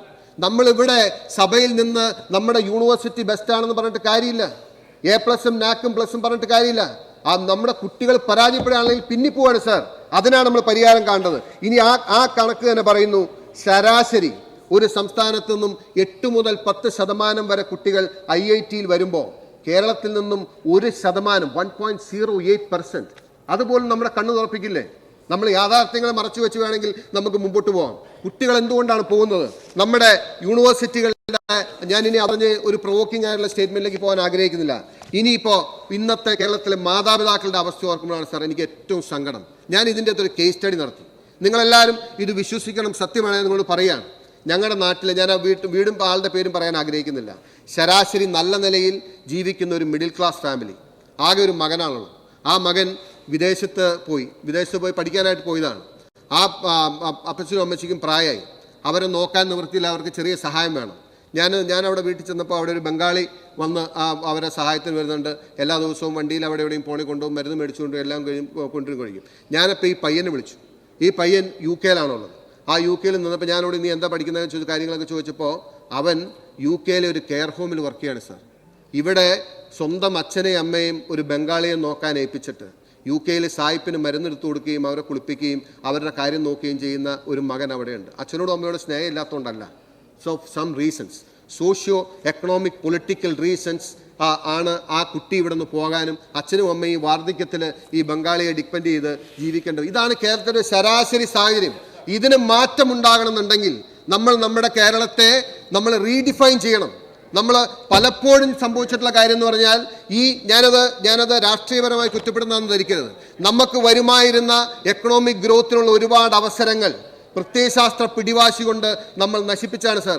ഞാൻ പറഞ്ഞില്ലേ നേരത്തെ ബാംഗ്ലൂരിലെ പേ സ്കെയിലിൻ്റെ കാര്യം, ഹൈദരാബാദിലെ പേ സ്കെയിലിൻ്റെ കാര്യം, ചെന്നൈയിലെ പേ സ്കെയിലിൻ്റെ കാര്യം. എങ്ങനെയാണ് അവർക്ക് സാധിച്ചതെന്നറിയോ? ഇന്ത്യ രാജ്യത്തിന് കഴിഞ്ഞ നാളുകളിൽ കിട്ടിയ ഏറ്റവും വലിയ അവസരം, ഇന്ത്യ രാജ്യം സാമ്പത്തികമായി വളർന്നതിലെ ഏറ്റവും സുപ്രധാനമായ ഘടകം ഞാൻ കൺക്ലൂഡ് ചെയ്യാം sir. Just give me 2 minutes. India രാജ്യം, just I am concluding, I don't take much time please. India രാജ്യത്തിന് കിട്ടിയ IT ഔട്ട്സോഴ്സിംഗ് എന്ന് പറഞ്ഞ വലിയ അവസരം ലോകത്തുനിന്ന് മുഴുവൻ വരുമായിരുന്നത് അത് കേരളത്തിലേക്കായിരുന്നു. കേരളത്തെയാണ് ഉറ്റുനോക്കിയത്. ഏറ്റവും പ്രകൃതി രമണീയമായ നാട്, സംസ്കാര സമ്പന്നമായ നാട്, മതേതര സംസ്കാരമുള്ള നാട്, അത്യാവശ്യം ഇംഗ്ലീഷ് നന്നായി സംസാരിക്കാൻ അറിയാവുന്ന ആൾ, ഏറ്റവും കൂടുതൽ IT വിദ്യാഭ്യാസം നേടിയ ചെറുപ്പക്കാരുള്ള നാട്, അത് കേരളത്തിലേക്ക് വരുമായിരുന്നത് ഈ കേരളത്തിൻ്റെ അതിർത്തിയായ കാസർഗോഡും കന്യാകുമാരിയിലും തടുത്തു നിർത്തിയത് ഒരു പ്രത്യയശാസ്ത്ര പിടിവാശിയായിരുന്നു. അത് വഴിമാറി ഒഴുകിയതാണ് സാർ ബാംഗ്ലൂരിലേക്ക്, അത് വഴിമാറി ഒഴുകിയതാണ് സാർ ഹൈദരാബാദിലേക്ക്, അത് വഴിമാറി ഒഴുകിയതാണ് ചെന്നൈയിലേക്ക്. ഇന്ന് 10 വർഷം മുമ്പ് നമ്മൾ കണ്ട ബാംഗ്ലൂരല്ല ഇന്നത്തെ ബാംഗ്ലൂർ, ഹൈദരാബാദ് അല്ല ഇന്ന്. ഹൈദരാബാദിൽ എത്ര നാളത്തെ ഹിസ്റ്ററി ഉണ്ട്. But they had grown leap and bound. How? അവർ എക്കണോമിക് ഗ്രോത്തിന് വേണ്ടി നിന്നു. നമ്മൾ പലപ്പോഴും എല്ലാ അവസരങ്ങളും തൊലച്ച് നമ്മൾ ഈ പ്രത്യയശാസ്ത്ര പിടിവാശി കൊണ്ട്, അതുകൊണ്ട് ഇവിടുത്തെ ചെറുപ്പക്കാർ they are socially frustrated, they are economically frustrated, they are politically frustrated. നമ്മൾ ഡിസ്കസ് ചെയ്യുകയും ഡിബേറ്റ് ചെയ്യുന്ന കാര്യങ്ങൾ എന്താണ് സാർ? നമ്മളിവിടെ ആർക്കും വേണ്ടാത്ത ജാതിയും മതവും എല്ലാവരും ഈ ലോകം മുഴുവൻ വലിച്ചെറിഞ്ഞ ഇല്ലാത്ത കാര്യങ്ങളും പറഞ്ഞ് നമ്മൾ തർക്കിച്ചുകൊണ്ടിരിക്കുകയാണ്. നമുക്ക് നമ്മുടെ ഒരു ചെറുപ്പക്കാരെ വളർന്നു വരും നമ്മുടെ മക്കളെ നമ്മുടെ കൂടെ നിർത്താൻ കഴിയുന്ന ഒരു അന്തരീക്ഷം ഈ സംസ്ഥാനത്ത് ഉണ്ടാക്കാൻ കഴിഞ്ഞില്ലേ, എന്താണ് സാർ നമ്മൾ നേടാൻ പോകുന്നത്? ഈ ബൈബിളിൽ ഒരു വാചകമുണ്ട്, ലോകം മുഴുവൻ നീ നേടിയാലും നിന്റെ ആത്മാവിനെ നഷ്ടപ്പെടുന്നെങ്കിൽ എന്ത് പ്രയോജനം എന്ന് പറഞ്ഞ മാതിരി അവസാന കാലത്ത് വാർദ്ധക്യത്തിൽ മക്കളുടെ സാന്നിധ്യമില്ലാത്ത മാതാപിതാക്കൾക്കാണ് അതിന്റെ വിഷമം മനസ്സിലാവുള്ളൂ. പക്ഷേ ഇന്ന് കേരളത്തിൽ നമ്മൾ ശ്രദ്ധിക്കേണ്ട കാര്യം, വേണമെങ്കിൽ നമുക്ക് പറഞ്ഞടച്ച് തിരിച്ചു പോകാം, എല്ലാം ഭദ്രമാണെന്ന് പറഞ്ഞ്. But I am telling you everyone, ഈ സ്റ്റേറ്റ് ഓഫ് കേരള കേൾക്കാൻ വേണ്ടി പറയുകയാണ്, we are facing a danger. നമ്മുടെ ചെറുപ്പക്കാർ ഈ നാട്ടിൽ നിൽക്കാതെ പോയാൽ നാളുകളിൽ ഇവിടുത്തെ എന്റർപ്രണർഷിപ്പിന് ആളില്ലാണ്ട് വരും, സ്കില്ലുള്ള ലേബേഴ്സ് ഇല്ലാതെ വരും, ഇവിടുത്തെ ബിസിനസ് ഗ്രോത്തിന് ഓപ്പർച്യൂണിറ്റി ഇല്ലാണ്ട് വരും. അവസാനം വൃദ്ധസദനമായി കേരളം മാറും സാർ. ഈ വിഷയം പ്രാധാന്യമില്ലാത്തതാണെന്ന് അങ്ങ് ധരിക്കരുത്. ഞാൻ വളരെ വിനയത്തോട് റിക്വസ്റ്റ് ചെയ്യുന്നു, നമുക്ക് എല്ലാവർക്കും ചേർന്ന് ഇതിനൊരു പരിഹാരം കാണണമെന്നുള്ള ആത്മാർത്ഥമായ സമീപനത്തോടുകൂടി ഈ സഭ നിർത്തിവെച്ച് ചർച്ച ചെയ്യാൻ തയ്യാറാണെന്ന് പ്രതികരിക്കുന്നു. ശ്രീ മാത്യു, ഏതായാലും കാർട്ടൂൺ മാറ്റി വരക്കേണ്ടി വരും. ബഹുമാനപ്പെട്ട മിനിസ്റ്റർ. ബഹുമാനപ്പെട്ട മെമ്പർ ഇവിടെ കേരളത്തെക്കുറിച്ചുള്ള വലിയ ഉത്കണ്ഠകൾ പങ്കുവച്ചു. പക്ഷെ അതിൽ നിന്ന് വ്യത്യസ്തമാണ് കാര്യങ്ങൾ എന്നുള്ളത് ഇവിടെ പറയാൻ ആഗ്രഹിക്കുകയാണ്. നമ്മുടെ കേരളത്തിലെ സിറ്റീസാണ് നമ്മുടെ യുവാക്കൾ ഏറ്റവും ജീവിത ഭദ്രതയുള്ളതായിട്ട് കാണുന്നത് എന്ന് കണക്കുകൾ ഉദ്ധരിച്ചുകൊണ്ട് തന്നെ റിപ്പോർട്ടുകൾ സൂചിപ്പിക്കുന്നുണ്ട്. കേരളത്തിലെ സ്റ്റാർട്ടപ്പ് സംവിധാനമാണ് ഗ്ലോബൽ റാങ്കിങ്ങിൽ ആദ്യത്തെ 5 ഉൾപ്പെട്ടിരിക്കുന്നു എന്നുള്ളത് അഭിമാനപൂർവ്വം ഈ സഭയെ ഞാൻ അറിയിക്കുകയാണ്. വളരെ ഗംഭീരമായിട്ടുള്ള ടോപ്പ് പെർഫോമൻസ് ആണ് കേരളത്തിലെ സ്റ്റാർട്ടപ്പ് മിഷന് കാഴ്ചവെക്കാനായിട്ടുള്ളത് എന്ന് ഗ്ലോബൽ റിപ്പോർട്ടിൽ തന്നെ സൂചിപ്പിക്കുന്നുണ്ട്. ഇന്ത്യ സ്കിൽസ് റിപ്പോർട്ട് 2024 ബഹുമാനപ്പെട്ട മെമ്പർ ഒന്ന് വായിച്ചു നോക്കണം. ചെറുപ്പക്കാർക്കിടയിൽ തൊഴിൽ ക്ഷമത വർദ്ധിപ്പിക്കുന്നതിന് കേരളത്തിൽ നടത്തുന്ന പ്രവർത്തനങ്ങൾക്കുള്ള അംഗീകാരം, പ്രത്യേകിച്ച് additional skill acquisition programme Kerala എന്നുള്ള സംവിധാനത്തെ പേരെടുത്ത് പരാമർശിച്ചുകൊണ്ട് ഇന്ത്യ സ്കിൽസ് റിപ്പോർട്ടിൽ നമുക്ക് കാണാൻ സാധിക്കും. ഞാനൊരു ചോദ്യം ചോദിക്കാൻ ആഗ്രഹിക്കുകയാണ്. പ്രത്യയശാസ്ത്ര വാശി എന്നൊക്കെ ഇവിടെ പറഞ്ഞല്ലോ ബഹുമാനപ്പെട്ട മെമ്പർ. ഇന്ത്യയിലെ ആദ്യത്തെ IT പാർക്ക് എവിടെയാണ് ഉണ്ടായത്? ബഹുമാനപ്പെട്ട സഖാവ് EK നായനാർ മുഖ്യമന്ത്രി ആയിരിക്കുമ്പോഴാണ് കേരള സംസ്ഥാനത്ത് അത് ഉണ്ടായത്. രാജ്യ ചരിത്രത്തിലെ ആദ്യത്തെ ഡിജിറ്റൽ സയൻസ് പാർക്ക്, ആദ്യത്തെ ഡിജിറ്റൽ സയൻസ് സർവകലാശാല എവിടെയാണ് ഉണ്ടായത്? സഖാവ് പിണറായി വിജയൻ കേരളം ഭരിക്കുമ്പോഴാണ് ആ രണ്ടും ഇവിടെ നമുക്ക് സാക്ഷാത്കരിക്കാൻ സാധിച്ചത്. 3 റിസർച്ച് പാർക്കുകൾ കൂടി കേരളത്തിൽ അടുത്ത് തന്നെ സാക്ഷാത്കരിക്കപ്പെടും എന്നുള്ള കാര്യവും ഞാൻ സന്തോഷപൂർവ്വം അറിയിക്കുകയാണ്. തൊഴിലും വിദ്യാഭ്യാസവും തമ്മിലുള്ള സ്കിൽ ഗ്യാപ്പ് നികത്തുന്നതിന് വേണ്ടിയിട്ടുള്ള കാര്യമായ ഇടപെടലുകൾ ഈ സന്ദർഭത്തിൽ ഉന്നത വിദ്യാഭ്യാസ വകുപ്പും മറ്റു വകുപ്പുകളും നടത്തിക്കൊണ്ടിരിക്കുന്നുണ്ട്. അതുപോലെ തൊഴിൽ ഉൽപാദനപരമായ ഒട്ടേറെ പ്രവർത്തനങ്ങൾ KDISCും KKEMും കേരള നോളജ് ഇക്കോണമി മിഷൻ എല്ലാവരും ചേർന്ന് നടത്തുന്നുണ്ട്. ഒരു വിജ്ഞാന സമ്പദ്ഘടന കെട്ടിപ്പടുത്തുകൊണ്ട് കേരളത്തിന്റെ സാമ്പത്തിക അടിത്തറ വിപുലീകരിക്കുന്നതിനും ജനജീവിത നിലവാരം ഉയർത്തുന്നതിനും കാര്യക്ഷമമായിട്ടുള്ള ഇടപെടലുകളാണ് സർക്കാരിന്റെ ഭാഗത്ത് നിന്ന് ഉണ്ടായിക്കൊണ്ടിരിക്കുന്നത്. വസ്തുതാപരമായിട്ട് കാര്യങ്ങൾ പരിശോധിച്ചാൽ തന്നെ നിങ്ങൾക്കത് മനസ്സിലാക്കാൻ സാധിക്കും. പിന്നെ വിദേശ രാജ്യങ്ങളിലേക്ക് ചേക്കേറുന്ന വിദ്യാർത്ഥികൾ അവിടെ ഭദ്രമായിട്ടുള്ള തൊഴിലുകളിലേക്കല്ല എത്തിപ്പെടുന്നത് എന്ന് ബഹുമാനപ്പെട്ട മെമ്പർ തന്നെ തൻ്റെ സംസാരത്തിൽ സൂചിപ്പിച്ചു എന്നുള്ളത് വലിയൊരു വൈരുദ്ധ്യത്തിലേക്കാണ് വിരൽ ചൂണ്ടുന്നത്. അത് കേരളത്തിൽ നിലനിൽക്കുന്ന ചില സോഷ്യൽ ഡോഗ്മാസ്, പിയർ പ്രഷറിന്റെ അടിസ്ഥാനത്തിൽ വിദ്യാർത്ഥികൾ പോകുന്നതായിട്ടുള്ള കാര്യം ഇതിലേക്കൊക്കെ വെളിച്ചം വീശുന്നുണ്ട്. ഇവിടെ ചെയ്യാൻ പറ്റാത്ത ജോലിയാണ് അവിടെ നമ്മുടെ വിദ്യാർത്ഥി പോയിട്ട് ചെയ്യുന്നത്. ഇവിടെ അമ്മുമ്മയെ നോക്കാതെ അവിടെ വൃദ്ധജന പരിപാലനത്തിന് തയ്യാറാകുന്നു എന്നാണ് ബഹുമാനപ്പെട്ട മെമ്പർ സൂചിപ്പിച്ചത്. സത്യമാണത്. വളരെ ലോ പെയ്ഡ് ആയിട്ടുള്ള ജോബ്സിൽ അവർക്ക് അവിടെ പ്രവർത്തിക്കേണ്ടതായി വരുന്നുണ്ട്. പക്ഷെ നമ്മുടെ സംസ്ഥാനത്ത് നിന്ന് അത്തരം ജോലികളിൽ ഏർപ്പെടാൻ അവർ തയ്യാറല്ല എന്നുള്ളതാണ് വസ്തുത. അപ്പോൾ ഏറ്റവും മികച്ച തൊഴിൽ സാധ്യതകളിലാണ് മിക്കവാറും എല്ലാ കുട്ടികളും എത്തിച്ചേരുന്നത് എന്നുള്ളത് വെറും പൊള്ളയായിട്ടുള്ള ഒരു കാര്യം മാത്രമാണ്. ഇപ്പോൾ വികസിത രാജ്യങ്ങൾക്ക് വേണ്ടത്ര തൊഴിൽ സേന ഇല്ലാത്തത് കൊണ്ട്, ഹ്യൂമൻ റിസോഴ്സസിന്റെ അഭാവം കൊണ്ട് അവർ നമ്മുടെ രാജ്യങ്ങളിൽ നിന്നുള്ള വിദ്യാർത്ഥികളെ എടുക്കാൻ തയ്യാറാകുന്നു. അത് തന്നെ ഇപ്പോൾ പൂരിതാവസ്ഥയിലേക്ക് പോയിക്കൊണ്ടിരിക്കുകയാണ്. അപ്പോൾ ലോകത്ത് എല്ലാ രാജ്യങ്ങളിലും, വികസിത രാജ്യങ്ങളിൽ ഉൾപ്പെടെ പ്രത്യേകിച്ചും ഉണ്ടായിക്കൊണ്ടിരിക്കുന്ന സാമ്പത്തിക പ്രതിസന്ധികളെ മറികടക്കാൻ കൂടി ഇത്തരത്തിൽ വികസ്വര രാജ്യങ്ങളിൽ നിന്ന് റവന്യൂ ആകർഷിക്കുന്നതിന് വേണ്ടിയിട്ടുള്ള ശ്രമമാണ് അവർ നടത്തുന്നത് എന്ന് നന്നായി മനസ്സിലാക്കി പോകേണ്ടതുണ്ട്. അപ്പം നമ്മുടെ വിദ്യാർത്ഥികൾ വിദേശത്തേക്ക് ചേക്കേറുന്നത് എല്ലാവരും ധിഷണാപരമായിട്ട് വളരെ സാധ്യതകളുള്ള കുട്ടികളാണെന്നും അവർക്ക് വളരെ ഉന്നതമായിട്ടുള്ള തൊഴിൽ സാധ്യതകൾ ലഭിക്കുന്നു എന്നും തെറ്റിദ്ധരിക്കേണ്ടതില്ല എന്നാണ് എനിക്കിവിടെ അറിയിക്കാനുള്ളത്. അപ്പോൾ ഈ വസ്തുതാപരമായ കാര്യങ്ങൾ വിദ്യാർത്ഥികൾക്ക് മനസ്സിലാക്കി കൊടുക്കാനുള്ള മുൻകൈയാണ് നമ്മുടെ ഭാഗത്തുനിന്ന് ഉണ്ടാകേണ്ടത്. അതിനു പകരം ഇവിടെ നിന്ന് എങ്ങനെയെങ്കിലും രക്ഷപ്പെട്ടാൽ മതി, ഈ കേരളം മഹാമോശമാണ് എന്ന രീതിയിലുള്ള പ്രചരണങ്ങൾ അങ്ങേ പോലുള്ളവർക്ക് ഒട്ടും ഭൂഷണമല്ല എന്ന് ഞാൻ പറയാൻ ആഗ്രഹിക്കുകയാണ്. കേരളം എന്ന പേർ കേട്ടാലോ തിളയ്ക്കണം ചോര നമുക്ക് ഞരമ്പുകളിൽ എന്ന് പാടിയിട്ടുള്ള പൂർവികരാണ് നമുക്കുള്ളത്. അപ്പോൾ കേരളം മോശമാണ് എന്ന രീതിയിലല്ല പറയേണ്ടത്. ഇവിടെ അവര് പറഞ്ഞോട്ടെ പ്ലീസ്. നിങ്ങൾ പറയുമ്പോൾ അവരാരും മിണ്ടിയിട്ടില്ലല്ലോ. മിനിസ്റ്റർ പറയട്ടെ. അതിന് ക്ലാരിഫൈ ചെയ്യാനുണ്ടല്ലോ. Opposition leader LOP can speak. LOP can speak. Okay, yes. ഇന്ത്യയിലെ ചാന്ദ്രയാൻ ദൗത്യം ജയിച്ചപ്പോ ഈ കേരള സംസ്ഥാനത്തു നിന്നുള്ള ശാസ്ത്രജ്ഞരാണ് ആ ടീമിൽ ഏറ്റവും കൂടുതലായിട്ട് 95% ഉണ്ടായിരുന്നത് എന്നുള്ളതാണ്. അത് നയിച്ച സോമനാഥ് ഉൾപ്പെടെയുള്ള ആളുകൾ. കേരളത്തിലെ ഉന്നത വിദ്യാഭ്യാസ മേഖല മോശമല്ല എന്നുള്ളതിന്റെ ഒരു ഉദാഹരണമായിട്ട് ഞാനത് ചൂണ്ടിക്കാണിക്കുകയാണ്. വിദേശ രാജ്യങ്ങളിൽ ലോ ഇൻകം ജോലികളിൽ ഏർപ്പെടുകയാണ് നമ്മുടെ വിദ്യാർത്ഥികൾ എന്നുള്ളത് ഞാനിവിടെ നേരത്തെ സൂചിപ്പിച്ചു. അതുപോലെ കേരളത്തിന്റെ ഇക്കോണമിയെ വൈബ്രന്റ് ആക്കി മാറ്റുന്നതിന് വേണ്ടി കേരളം ഇതപര്യന്തം ആർജിച്ചിട്ടുള്ള വൈജ്ഞാനിക സമ്പത്ത്, നമ്മുടെ ഏറ്റവും പ്രധാനപ്പെട്ട മൂലധനം എങ്ങനെ ഫലപ്രദമായി വിനിയോഗിക്കാം എന്നുള്ള ആലോചനയാണ് സർക്കാർ നടത്തുന്നത്. വളരെ മൂർത്തമായ പദ്ധതികളിലൂടെ തന്നെ അതിനുവേണ്ടിയുള്ള പ്രവർത്തനങ്ങളുമായിട്ട് മുന്നോട്ട് പോകുകയാണ്. അഖിലേന്ത്യാ മത്സര പരീക്ഷകളിലും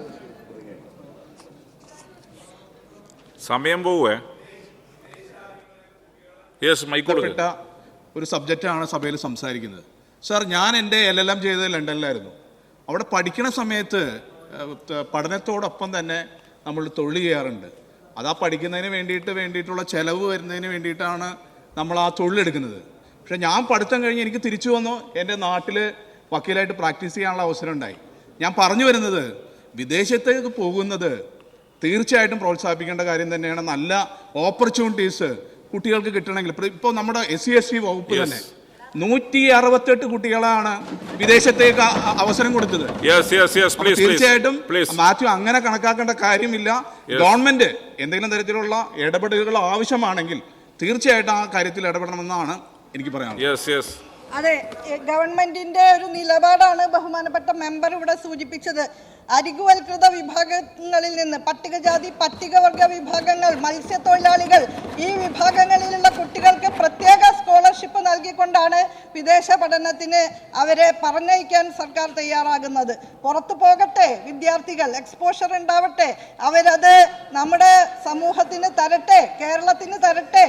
ബ്രെയിൻ ഡ്രെയിൻ പകരം ബ്രെയിൻ ഗെയിൻ എന്നുള്ളത് സാധിക്കുക എന്നുള്ളത് തന്നെയാണ് നമ്മൾ ലക്ഷ്യം വെച്ചിട്ടുള്ളത്.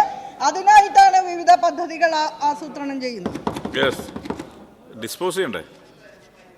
മൈക്ക് അങ്ങനെ ചേർന്ന അനുവാദം കിട്ടില്ല. എനിക്ക് വഴങ്ങിയതാണ് സാറേ. വളരെ പ്രധാനപ്പെട്ട ഒരു കാര്യമാണ് മാത്യു കുഴനാട് അവതരിപ്പിച്ചത്. നമ്മുടെ കുട്ടികൾ ഇപ്പോൾ പഠിക്കാൻ വേണ്ടി പോകുന്നതല്ല സാർ. ശ്രീനിധൻ പറഞ്ഞത് പഠിച്ചിട്ട് തിരിച്ചു വരുന്ന കാര്യമാണ്. പക്ഷെ പഠിക്കാൻ വേണ്ടി പോകുന്നതല്ല, അവർ ജീവിക്കാനും അവിടെ പെർമനന്റ് റെസിഡന്റ് ആകാൻ വേണ്ടി പോകുന്ന ഒരു സാഹചര്യമാണുള്ളത്. ഇത് വളരെ തീവ്രതയോടെ വളരെ ഗൗരവമായി നമ്മൾ കണക്കാക്കണം സാർ. അല്ലെങ്കിൽ ഭാവിയിൽ ചെറുപ്പക്കാരില്ലാത്തൊരു നാടേ കേരളം എന്നുള്ള യഥാർത്ഥ അഡ്ജോൺമെന്റ് ഡിസ്കഷൻ എടുക്കുന്നുണ്ടോ? ഓരോരാൾക്ക് ഈൽഡ് ചെയ്യണം. നിങ്ങൾ ഡിസ്കഷൻ ഗവൺമെന്റ് പറയണം, ഡിസ്കസ് ചെയ്യാറാണോ? ഡിസ്കഷൻ ആവശ്യമില്ല. ഇവിടെ പിന്നെ ഇങ്ങനെ ഈൽഡ് ചെയ്യാൻ പറ്റില്ല. ഗവൺമെന്റ് ഡിസ്കസ് ചെയ്യാൻ താല്പര്യം ഈൽഡ് ചെയ്യാൻ പറ്റില്ല. സബ്മിഷനുകൾക്ക് മറുപടി ആയിട്ടും പല ചോദ്യങ്ങൾക്കും മറുപടി ആയിട്ടും ഒക്കെ ഈ വിഷയം നല്ലതുപോലെ ഈ സഭയിൽ ചർച്ച ചെയ്തിട്ടുള്ളതാണ്. വിദ്യാർത്ഥികൾ വിദേശത്ത് പോകുക എന്നുള്ളത് ഗ്ലോബലൈസേഷന്റെ കാലത്ത് തടഞ്ഞു നിർത്താൻ പറ്റുന്ന ഒരു കാര്യമല്ല, തടഞ്ഞു നിർത്തേണ്ട കാര്യവുമില്ല. അവരുടെ പൊട്ടൻഷ്യൽ നമുക്ക് പരമാവധി പ്രയോജനപ്പെടുത്താൻ കഴിയുന്നത് ഇവിടെ പ്രയോജനപ്പെടുത്താനുള്ള ശ്രമം നടത്തുന്നുണ്ട്. ബഹുമാനപ്പെട്ട ശ്രീ മാത്യു കുഴൽനാടൻ, 13 ലക്ഷത്തിൽ പരം വിദ്യാർത്ഥികൾ ഇവിടെ ഈ കേരള സംസ്ഥാനത്ത് ഉന്നത വിദ്യാഭ്യാസ മേഖലയിൽ പഠിക്കുന്നുണ്ട്. അവർക്ക് ലോകോത്തര നിലവാരമുള്ള അടിസ്ഥാന സൗകര്യങ്ങളും ഗുണമേന്മയും ഉറപ്പാക്കിക്കൊണ്ട് കേരളത്തിനെ ഉന്നത വിദ്യാഭ്യാസത്തിന്റെ ഒരു ഇന്റർനാഷണൽ ഹബ്ബാക്കി തീർക്കുമെന്നാണ് ബഹുമാനപ്പെട്ട മുഖ്യമന്ത്രി സഭയ്ക്കകത്തും പുറത്തും പ്രഖ്യാപിച്ചിട്ടുള്ളത്. അതാണ് ഞങ്ങൾ നടപ്പാക്കുന്നത്. അതിനുള്ള ശ്രമമാണ്.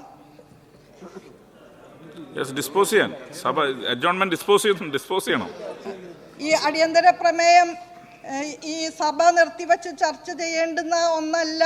ആ അനിവാര്യത അതിനില്ല എന്ന് കണ്ടുകൊണ്ട് അത് ചർച്ച ചെയ്യേണ്ടതില്ല എന്ന് ചർച്ച ചെയ്തതിനായി സഭ നിർത്തിവെക്കേണ്ടതില്ല. ഒരിക്കൽ കൂടി ക്ലാരിഫൈ ചെയ്യണം. ബഹുമാനപ്പെട്ട ഉന്നത വിദ്യാഭ്യാസം സാമൂഹ്യ നീതി വകുപ്പ് മന്ത്രിയുടെ വിശദീകരണത്തിന്റെ അടിസ്ഥാനത്തിൽ നടപടികൾ നിർത്തിവെക്കണമെന്ന ഉപക്ഷേപത്തിന് അനുമതി നിഷേധിക്കുന്നു. സർ, കഴിഞ്ഞ ദിവസം ബഹുമാനപ്പെട്ട പൊതുമരാമത്ത് മന്ത്രി ശ്രീ മുഹമ്മദ് റിയാസ് വൈക്കം മുഹമ്മദ് ബഷീറിനെ കോട്ട് ചെയ്യുണ്ടായി. അതായത് ചൊർച്ചിലിനെ പറ്റിയാണ് പറഞ്ഞത്. ഈ ഒരു പ്രധാനപ്പെട്ട വിഷയം ഈ സഭയിൽ അവതരിപ്പിച്ചപ്പോൾ അദ്ദേഹം പറഞ്ഞ മാതിരി ചൊറിഞ്ഞുകൊണ്ടാണ് മന്ത്രി ആരംഭിച്ചത്. എന്ന് വെച്ചാൽ ഞങ്ങൾ ലോക കേരള സഭ ഞങ്ങൾ ബഹിഷ്കരിച്ചു. ആ ലോക കേരള സഭയിൽ വെച്ചൊരു ഡോക്യുമെൻ്റ് ആയിട്ട് ഞങ്ങൾ വന്നിരിക്കുകയാണെന്നാണ്. ഈ ഡോക്യുമെൻ്റ് എന്താണ്? ഈ ഡോക്യുമെൻ്റ് സർക്കാരിൻ്റെ തന്നെ സ്ഥാപനമായ നോർക്ക റൂട്ട്സ് ഏൽപ്പിച്ച് Gulati institute of financial and taxation തയ്യാറാക്കിയ ഒരു ഡോക്യുമെൻ്റാണ്. ആ ഡോക്യുമെൻറ്റിൻ്റെ ബേസിൽ വളരെ പ്രധാനപ്പെട്ടൊരു വിഷയം ഈ സഭയിൽ ചർച്ചയ്ക്ക് കൊണ്ടുവരുമ്പോൾ ഞങ്ങൾ അപ്രീഷിയേറ്റ് ചെയ്യണ്ടേ? ഗവൺമെൻറ് ഉണ്ടാക്കിയ ഡോക്യുമെൻ്റാണിത്, നിങ്ങളുടെ സർക്കാർ ഉണ്ടാക്കിയ ഡോക്യുമെൻ്റാണ്. സാർ ഈ വിഷയം പ്ലീസ്, നിങ്ങൾ ഇത്ര നേരം സംസാരിച്ചല്ലോ, ദയവ് ഇത് സാർ ഇത് കണ്ടില്ല, ഇതാണ് ഈ മന്ത്രിമാരെ എഴുന്നേറ്റ് എന്തിനാ തടസ്സപ്പെടുത്തുന്നത്? ഞാൻ ഇന്നലെ പറഞ്ഞില്ല, അതുകൊണ്ടാണ്. അങ്ങേക്ക് വഴങ്ങണമെങ്കിൽ ഞാൻ വഴങ്ങാം, ഞാൻ തുടങ്ങിയല്ലോ. ഞാൻ പറഞ്ഞത് ഇത് കേരള മൈഗ്രേഷൻ സർവേ ഞങ്ങളൊരു ഒരു ഒരു ഒരു വിഷയം, ഞാൻ വിചാരിച്ചത് സഭ നിർത്തി വെച്ച് ചർച്ച ചെയ്യുമെന്നാണ്. വളരെ ഗൗരവത്തോടു കൂടിയ ഒരു വിഷയം സംസാരിക്കുന്നതിനുള്ള ഒരു ഡ്രാഫ്റ്റ് ഡോക്യുമെൻ്റ് ആയിട്ടാണ് ഞങ്ങൾ മൈഗ്രേഷൻ സർവേ കൊണ്ടുവന്നത്. സാർ, ഈ മൈഗ്രേഷൻ സർവേയിൽ പോലുള്ള സ്റ്റാറ്റിസ്റ്റിക്സ് ശരിയല്ല എന്നാണ് ഞങ്ങൾ വിശ്വസിക്കുന്നത്. കാരണം അതിനേക്കാൾ രൂക്ഷം നമ്മൾ ജനപ്രതിനിധികളായ നമുക്കറിയാമല്ലോ, ഇതൊരു വലിയ ട്രെൻഡായി മാറിയേക്കല്ലേ എല്ലാ വിദേശ രാജ്യങ്ങളിലേക്കും പോകുന്നത്. നിങ്ങൾ തിരുവനന്തപുരം മുതൽ കാസർഗോഡ് വരെ യാത്ര ചെയ്ത പണ്ട് സ്വർണ്ണക്കടയുടെ ഹോർഡിങ്സും ടെക്സ്റ്റൈൽ ഷോപ്പിൻ്റെ ഹോർഡിങ്സും ആയിരുന്നു. ഇപ്പം എന്താ? ജർമ്മൻ പഠിക്കൂ, നമുക്ക് ജർമ്മനിയിലേക്ക് പോകാം, ന്യൂസിലൻഡിലേക്ക് വരൂ, ഓസ്ട്രേലിയയിൽ പോകാം, കാനഡയിൽ വരാം. നിങ്ങൾ നോക്ക്, ഈ സ്റ്റേറ്റ് ഒട്ടുക്ക് റോഡിൻ്റെ ഇരുവശത്തുമുള്ള അഡ്വർടൈസ്മെൻറ്റ്സ് പോലും ഈ കുട്ടികളെ റിക്രൂട്ട് ചെയ്യുന്നതിനുള്ള ഏജൻസികൾ സ്ഥാപിച്ചിരിക്കുന്ന റിക്രൂട്ട്മെൻറ്റായി. ഇതൊരു സാധാരണ പണ്ഡിറ്റ് ജവഹർലാൽ നെഹ്റു ലണ്ടനിൽ പോയി കേംബ്രിഡ്ജിലും ഓക്സ്ഫോർഡിലും പഠിച്ചതുപോലെയാണോ ഈ ട്രെൻഡ് കേരളത്തിൽ? എത്ര ലാഘവത്വത്തോടു കൂടിയാണ് ഒരു സാമൂഹ്യ പ്രശ്നത്തെ ഉന്നത വിദ്യാഭ്യാസ വകുപ്പ് മന്ത്രി കൈകാര്യം ചെയ്തത്. ഇതൊരു ഗൗരവമുള്ള വിഷയമല്ലേ? നമ്മൾ നേരത്തെ ഗൾഫിലേക്ക് ആളുകൾ പോയിരുന്നല്ലോ, ഗൾഫിലേക്ക് ഒരു വലിയ മൈഗ്രേഷൻ കേരളത്തിൽ നിന്ന് നടന്നിരുന്നല്ലോ. അന്ന് നമ്മൾ ആരെങ്കിലും ഇതുപോലെ ഉത്കണ്ഠ പറഞ്ഞിരുന്നു? ഉത്കണ്ഠപ്പെടേണ്ട കാര്യമില്ല. ഗൾഫിലേക്ക് പോകുന്നത് ജോലിക്ക് വേണ്ടി പോകുന്നതാണ്. അവിടെ നിന്ന് റെമിറ്റൻസ് വരും, അവരൊരു കാലം കഴിഞ്ഞാൽ തിരിച്ചു വരും, ഇവിടെ വന്ന് ഇൻവെസ്റ്റ് ചെയ്യും, ഇവിടെ തന്നെ പൈസയൊക്കെ ഉണ്ടാവും, ഏറ്റവും മിനിമം ഒരു ബേക്കറിയെങ്കിലും തുടങ്ങും തിരിച്ചു വന്ന്. അത് ഒരുപാട് നമ്മുടെ ഒരു ബാക്ക് ബോൺ, ഇക്കോണമിയുടെ ഒരു ബാക്ക് ബോൺ ആയിരുന്നു ഗൾഫ് രാജ്യങ്ങളിലേക്കുള്ള മൈഗ്രേഷൻ. ഇതിനങ്ങനെയാണ് കാണുന്നത്. ഇതൊരു ട്രെൻഡായി തെറ്റിദ്ധരിക്കപ്പെട്ട് മന്ത്രി പറഞ്ഞു കേട്ടാൽ തോന്നും പ്രതിപക്ഷം, കേരളത്തിലെ പ്രതിപക്ഷം നമ്മുടെ കുട്ടികൾ വിദേശത്ത് പോയി പഠിക്കുന്നതിന് എതിരാണെന്ന്. ആണോ? നല്ല വിദ്യാഭ്യാസ സ്ഥാപനങ്ങളിൽ അവർക്ക് അവസരം കിട്ടി അവർ പോയി പഠിക്കട്ടെ, അവർ ഹയർ എഡ്യൂക്കേഷൻ നേടട്ടെ, അതിനൊന്നും ഞങ്ങൾ എതിരല്ല. അതാണോ ഇപ്പോൾ കാണുന്നത്? നിങ്ങളൊന്ന് നെഞ്ച് കൈവച്ച് ചോദിക്കും, അതാണോ ഇപ്പോൾ കാണുന്നത്? വീട് മുഴുവൻ പണയപ്പെടുത്തി 35 ലക്ഷം രൂപ 45 ലക്ഷം രൂപ വാങ്ങിച്ച് ഏത് സ്ഥാപനത്തിലാണ് പോകുന്നതെന്ന് അപ്പോൾ അവങ്ങൾക്ക് അറിയില്ല. ഞാൻ എൻ്റെ മുമ്പിൽ വരുന്ന കുട്ടികളോട് ചോദിക്കാം, ഇപ്പം കാനഡയിൽ യൂണിവേഴ്സിറ്റി പോയി പഠിച്ചാൽ നല്ല, ഒരു കുഴപ്പമില്ല. അവിടെ നമ്മുടെ ഇവിടുത്തെ ഏറ്റവും നിലവാരം കുറഞ്ഞ സ്ഥാപനത്തിനേക്കാൾ നിലവാരം കുറഞ്ഞ സ്ഥാപനത്തിലേക്ക് കുഞ്ഞുങ്ങൾ പലരും പോകുന്നു. അത് നിങ്ങളറിയാമോ? അവിടെ എവിടെയാണ് പോകുന്നതെന്ന്? അവിടെ പോയി പഠിച്ചിട്ട് അവിടെ ഒരു സൈഡ് ജോലി കിട്ടാതേക്ക് ഇവിടെ നിന്ന് വിളിച്ചിട്ട് അവിടുത്തെ മലയാളി അസോസിയേഷനോട് റെക്കമെൻഡ് ചെയ്യണമെന്ന് പറയുന്ന മാതാപിതാക്കളാണ്. ഈ 35-40 ലക്ഷം രൂപ എല്ലാ വീടുകളിൽ പോവുകയാണ്. ഇത് കേരളത്തിൽ നിന്ന് സൈഫൺ ചെയ്തു പോകുന്ന ഒരു ഹ്യൂജ് എമൗണ്ടാണ്. 2000-3000 കോടി രൂപ ഒരു വർഷം. അത് അടുത്ത വർഷം ആകുമ്പോൾ അത് 5000 കോടിയാവും പോവുകയാണ്. നേരത്തെ പണ്ട് നമുക്കൊരു പ്രശ്നം ഉണ്ടായി, ഇപ്പോൾ 100 കോടി രൂപയുടെ ഒരു വികസന പ്രവർത്തനം കൊച്ചി സിറ്റിയിൽ വന്നാൽ നമുക്കൊരു സമാധാനം ഉണ്ടായിരുന്നു. ഒരു ബിൽഡിംഗ് വന്നാൽ 50 കോടി രൂപ അതിൻ്റെ ലേബർ ചാർജ് ഇനത്തിൽ കൊച്ചിയിലും പരിസര പ്രദേശത്തുള്ള കെട്ടിട നിർമ്മാണ തൊഴിലാളികളുടെ വീട്ടിലേക്ക് പോകും. ഇപ്പോൾ പോകുന്നുണ്ടോ? ഇപ്പോൾ 50 കോടിയുടെ 10% നമുക്ക് കിട്ടും. 90% പോകുന്നത് ബംഗാളിലേക്കും ഒറീസയിലേക്കുമാണ്. പൈസ സൈഫൺ ചെയ്ത് പോവുകയാണ്. കേരളത്തിൻ്റെ ഇക്കോണമി, ഒരു സർക്കുലർ ഇക്കോണമി ഉണ്ട് കേരളത്തിൽ, അത് പോവുകയാണ്. ഇതിൻ്റെ സോഷ്യൽ ഇമ്പാക്റ്റ് എന്താണ്? സോഷ്യൽ ഇമ്പാക്റ്റ് ഇന്ന് വളരെ പ്രധാനപ്പെട്ട ദിവസമാണ് സാർ.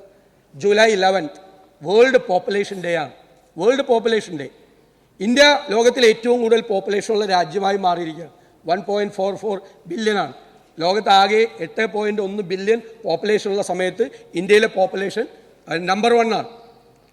പോപ്പുലേഷൻ നമ്മൾ ചെറുപ്പത്തിൽ പഠിച്ചത് അയ്യോ ഫാമിലി പ്ലാനിങ് വേണം, കൺട്രോൾ ചെയ്യണം, മറ്റതാണ്. ഇന്ന് ലോകം ചർച്ച ചെയ്യുന്നത് ഏറ്റവും നല്ല പോപ്പുലേഷനുള്ള രാജ്യങ്ങൾ അവർക്കൊരു ഡെമോഗ്രാഫിക് ഡിവിഡൻഡ് ഉണ്ടെന്നാണ്, അല്ലേ? Demographic dividend. കാരണം അവരുടെ യങ്ങർ ജനറേഷൻ അവരാണ്.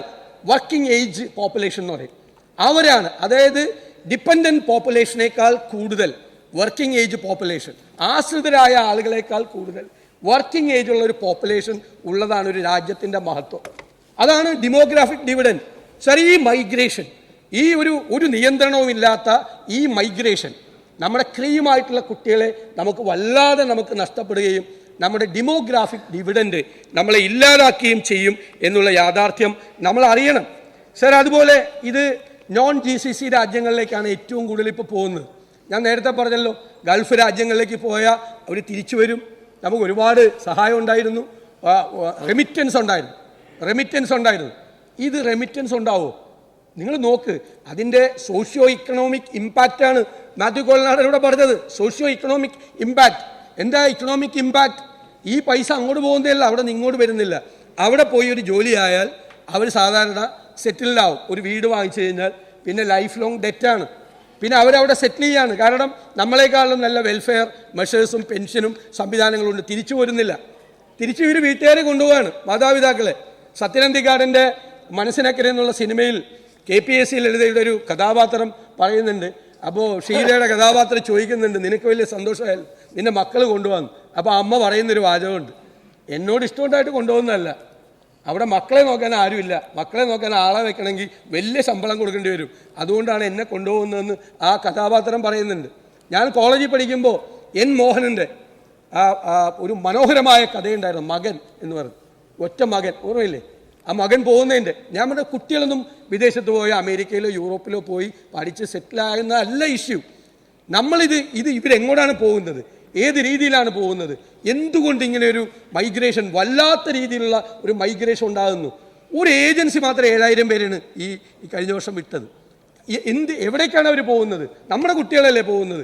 നല്ല സ്ഥാപനത്തിൽ പോയിട്ടാണോ പഠിക്കുന്നത്? അവിടെ അവർ സെറ്റിൽഡ് ആവുന്നുണ്ടോ? ഇപ്പോൾ പറഞ്ഞല്ലോ കെയർ ഹോംസിൻ്റെ കാര്യം, മിക്കവാറും കുട്ടികൾക്ക് കെയർ ഹോംസിലാണ് ജോലി. കെയർ ഹോംസിലെ ജോലി മോശമാണെന്നൊന്നും അല്ല ഞാൻ പറയണം, ജോലിയെക്കുറിച്ചുള്ള അങ്ങനത്തെ മോശം ധാരണയൊന്നുമില്ല. പക്ഷേ നമ്മൾ വീട്ടുകാർ ധരിക്കുന്നത് പോലെ അവിടെ സർവ്വസുഖമാണ്, അങ്ങോട്ട് പോയാൽ എന്നുള്ളൊരു തെറ്റിദ്ധാരണ കേരളത്തിൽ ഉണ്ടാകുന്നു. ഇവിടെ നിന്ന് രക്ഷപ്പെടണം എന്നുള്ള ഒരു സംഭവം ഉണ്ടാകുന്നു. സർ, പല കാരണങ്ങളുണ്ട്. അൺഎംപ്ലോയ്മെൻ്റ് റേറ്റ് എന്താ കേരളത്തിൽ? ഇന്ത്യയിലെ നമ്പർ 1 ആണ് അൺഎംപ്ലോയ്മെൻ്റ് റേറ്റ്, തൊഴിലില്ലായ്മ നിരക്ക് കേരളത്തിൽ. എത്ര പീരിയോഡിക് ലേബർ ഫോഴ്സ് സർവേ ഇപ്പോൾ റിപ്പോർട്ട് വന്നതാണ്. കേരളത്തിലെ 31.8% കേരളത്തിലെ unemployment rate. National average 17%. National average തന്നെ സ്വാതന്ത്ര്യത്തിന് ശേഷമുള്ള എക്കാലത്തെയും വലിയ അൺഎംപ്ലോയ്മെൻ്റ് റേറ്റാണ്. കേരളത്തിൻ്റേത് ഏകദേശം അതിൻ്റെ ഇരട്ടിയുടെ അടുത്ത് വരുന്ന തരത്തിൽ 31% അൺഎംപ്ലോയ്മെൻ്റ് റേറ്റ് കേരളത്തിനുണ്ട് എന്നുള്ള യാഥാർത്ഥ്യം നമ്മൾ തിരിച്ചറിയണം. സർ, അതുപോലെ യൂണിവേഴ്സിറ്റിയെക്കുറിച്ച് പറഞ്ഞു, ഞാനത് തർക്കിക്കാനൊന്നും പോകുന്നില്ല. കാരണം ഞങ്ങൾ ഈ വിഷയം കൊണ്ടുവന്നത് സർക്കാരിനെ പ്രതിക്കൂട്ടിൽ നിർത്താനോ അല്ലെങ്കിൽ സർക്കാരിനെതിരായിട്ട് ആക്ഷേപം ചൊരിയാനോ ഒന്നല്ല കൊണ്ടുവന്നു. പക്ഷേ യൂണിവേഴ്സിറ്റി എല്ലാത്തിലും മന്ത്രി 2-3 യൂണിവേഴ്സിറ്റിയുടെ A+ എന്ന് പറഞ്ഞാൽ തീരുന്നതാണ്. സർ, കേരളത്തിലെ 10 സർവകലാശാലകളിൽ വൈസ് ചാൻസലർമാരില്ല, ഇൻചാർജ് ഭരണമാണ്. എത്ര കോളേജുകളിലാണ് പ്രിൻസിപ്പൽമാരില്ലായിരുന്നു? ഗവൺമെൻറ് കോളേജുകളിൽ പ്രിൻസിപ്പൽമാരില്ലായിരുന്നു. നമ്മൾ പഠിക്കുമ്പോൾ ഫിസിക്സിനും കെമിസ്ട്രിക്കും BSCക്ക് അഡ്മിഷൻ കിട്ടണമെങ്കിൽ ഒരു 95% മാർക്ക് വേണം. എന്നാലും നല്ല കോളേജിൽ കിട്ടാൻ ഭയങ്കര പാടാണ്. നിങ്ങൾക്ക് കേരളത്തിലെ പ്രധാനപ്പെട്ട കോളേജുകളിൽ BSc ഫിസിക്സിലെയും കെമിസ്ട്രിയിലെയും സീറ്റുകൾ ഒഴിഞ്ഞിടക്കുകയാണ്. MSc പോസ്റ്റ് ഗ്രാജുവേഷൻ പ്രധാനപ്പെട്ട കോഴ്സുകളിലെ പോസ്റ്റ് ഗ്രാജുവേഷൻ കോഴ്സുകൾ പല പ്രധാനപ്പെട്ട കോളേജുകളും നിർത്തുകയാണ്.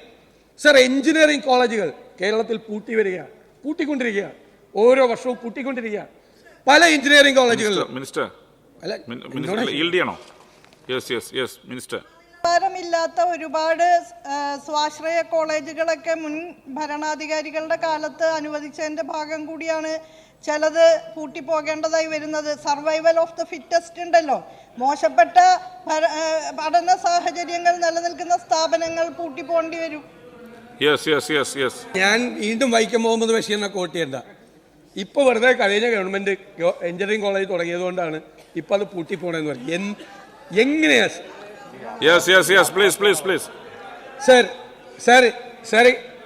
ഈ ഇങ്ങനെ പറയാണ് നമ്മൾ വെറുതെ ചൊറിയാ. അല്ല, VC നിയമനത്തിന്റെ കാര്യം ഇവിടെ ചൂണ്ടിക്കാണിച്ചല്ലോ.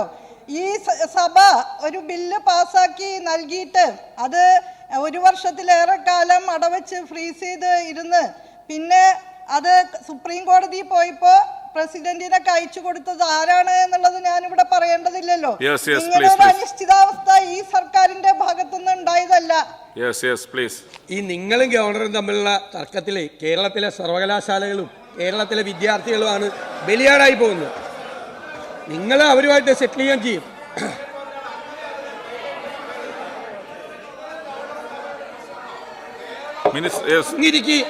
അങ്ങിരിക്കി ഞാൻ വഴങ്ങിയില്ലല്ലോ. അങ്ങ് വഴങ്ങുന്നുണ്ടോ? അങ്ങ് വഴങ്ങുന്നുണ്ടോ? ഇല്ല. യെസ്, അങ്ങ് വഴങ്ങുന്നില്ല. യെസ്, അവിടെ പ്ലീസ്. സാർ, എന്റെ അനുവാദം വേണ്ട സാർ. ഞാൻ മന്ത്രിക്ക് 2 പ്രാവശ്യം വഴങ്ങി. അതിനു മുമ്പ് തന്നെ ഈ ധനകാര്യമന്ത്രി എഴുന്നേറ്റ് നിന്ന് സംസാരിച്ചു തുടങ്ങാണ്. ഇങ്ങനെയാണോ? അങ്ങ് എഴുന്നേറ്റാൽ ഞാൻ വഴങ്ങാം. അങ്ങ് സംസാരിച്ചു തുടങ്ങാം. സാർ, കഴിഞ്ഞ ദിവസം മുഴുവൻ സംഭവിച്ചതാ. അങ്ങ് ഇന്നലെ പറഞ്ഞില്ലേ? ഇതിപ്പോ കണ്ടില്ലേ? അങ്ങ് കണ്ടില്ലേ? ധനകാര്യമന്ത്രി ഏതായാലും ബഹുമാനപ്പെട്ട പ്രതിപക്ഷ നേതാവ് ഇന്നലെ FM വഴങ്ങിന്. അങ്ങ് വഴങ്ങുന്നുണ്ട് ഇപ്പൊ?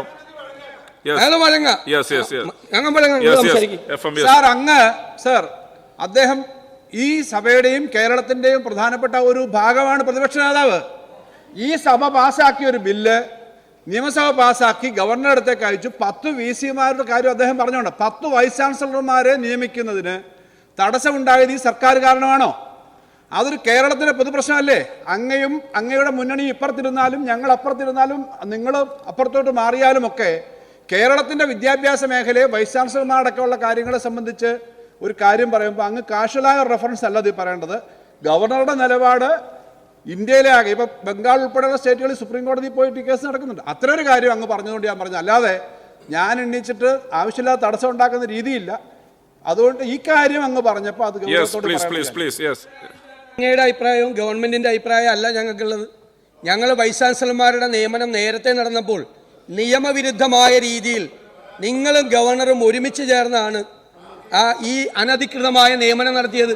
ഞങ്ങൾ അന്ന് അതിനെ ചോദ്യം ചെയ്ത ആളുകളാണ്.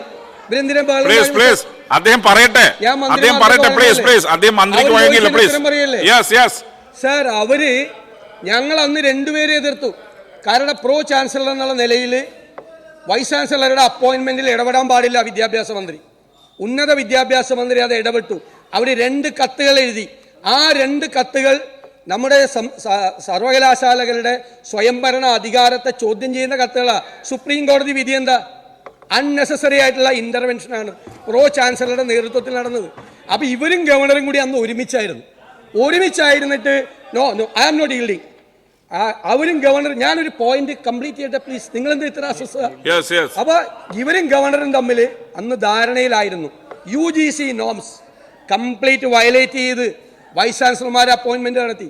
സാർ, കോടതി ഇടപെട്ടിട്ടില്ലേ ഈ വൈസ് ചാൻസലർമാരെ എല്ലാവരോടും? അവരെല്ലാവരും മോശക്കാരായിട്ടുള്ള ആളുകളായിട്ടല്ലല്ലോ. എത്ര പേര് ക്വാളിഫൈഡ് ആയിട്ടുള്ള ആളുകളുണ്ട് അതിനകത്ത്? അക്കാഡമീഷ്യൻസ് ഉണ്ട്. നമുക്കറിയാവുന്ന എല്ലാവരും ഒന്നല്ല, കുറച്ച് പേരുണ്ടല്ലോ. അവർ പോലും രാജിവെച്ച് ഇറങ്ങിപ്പോകേണ്ട എന്താ? നിയമം ലംഘിച്ച് നിങ്ങളും ഗവർണറും കൂടി കൂട്ടുകൂടി ഒരുമിച്ച് നിന്നുകൊണ്ട് നിങ്ങൾക്ക് ഇഷ്ടപ്പെട്ട ആളുകളെ ബാക്ക് ഡോറിൽ കൂടി കൊണ്ടുവരാൻ നടത്തിയ ശ്രമമാണ്. അതാണ് ഇന്ന് കേരളത്തിലെ ഉന്നത വിദ്യാഭ്യാസ രംഗം പരിതാപകരമായി നിൽക്കുന്നതിൻ്റെ ഒരു പ്രധാനപ്പെട്ട കാര്യം. സാർ, പല കോഴ്സുകളിലും ആളുകളില്ല. നമ്മൾ ആലോചിക്കണ്ടേ? നമ്മുടെ കരിക്കുലം ഫ്രെയിം, നമ്മുടെ പുതിയ കാര്യങ്ങൾ, പുതിയ കോഴ്സുകൾ. ലോകത്ത് മാറ്റം ഉണ്ടാവുകയാണ്. ലോകത്തിൻ്റെ പുതിയ സർവകലാശാലകൾ വരും.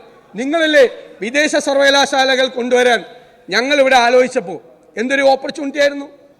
നിങ്ങൾ ആ മനുഷ്യനാ TP ശ്രീനിവാസൻ എന്ന് പറയുന്ന ഉന്നത വിദ്യാഭ്യാസ കൗൺസിലിൻ്റെ അദ്ദേഹത്തിൻ്റെ കരണക്കുറ്റികളിൽ അടിച്ചത്. അതായത് ഈ അടിച്ചവൻ്റെ അപ്പൂപ്പനാവാൻ പ്രായമുള്ള ആളാണ്.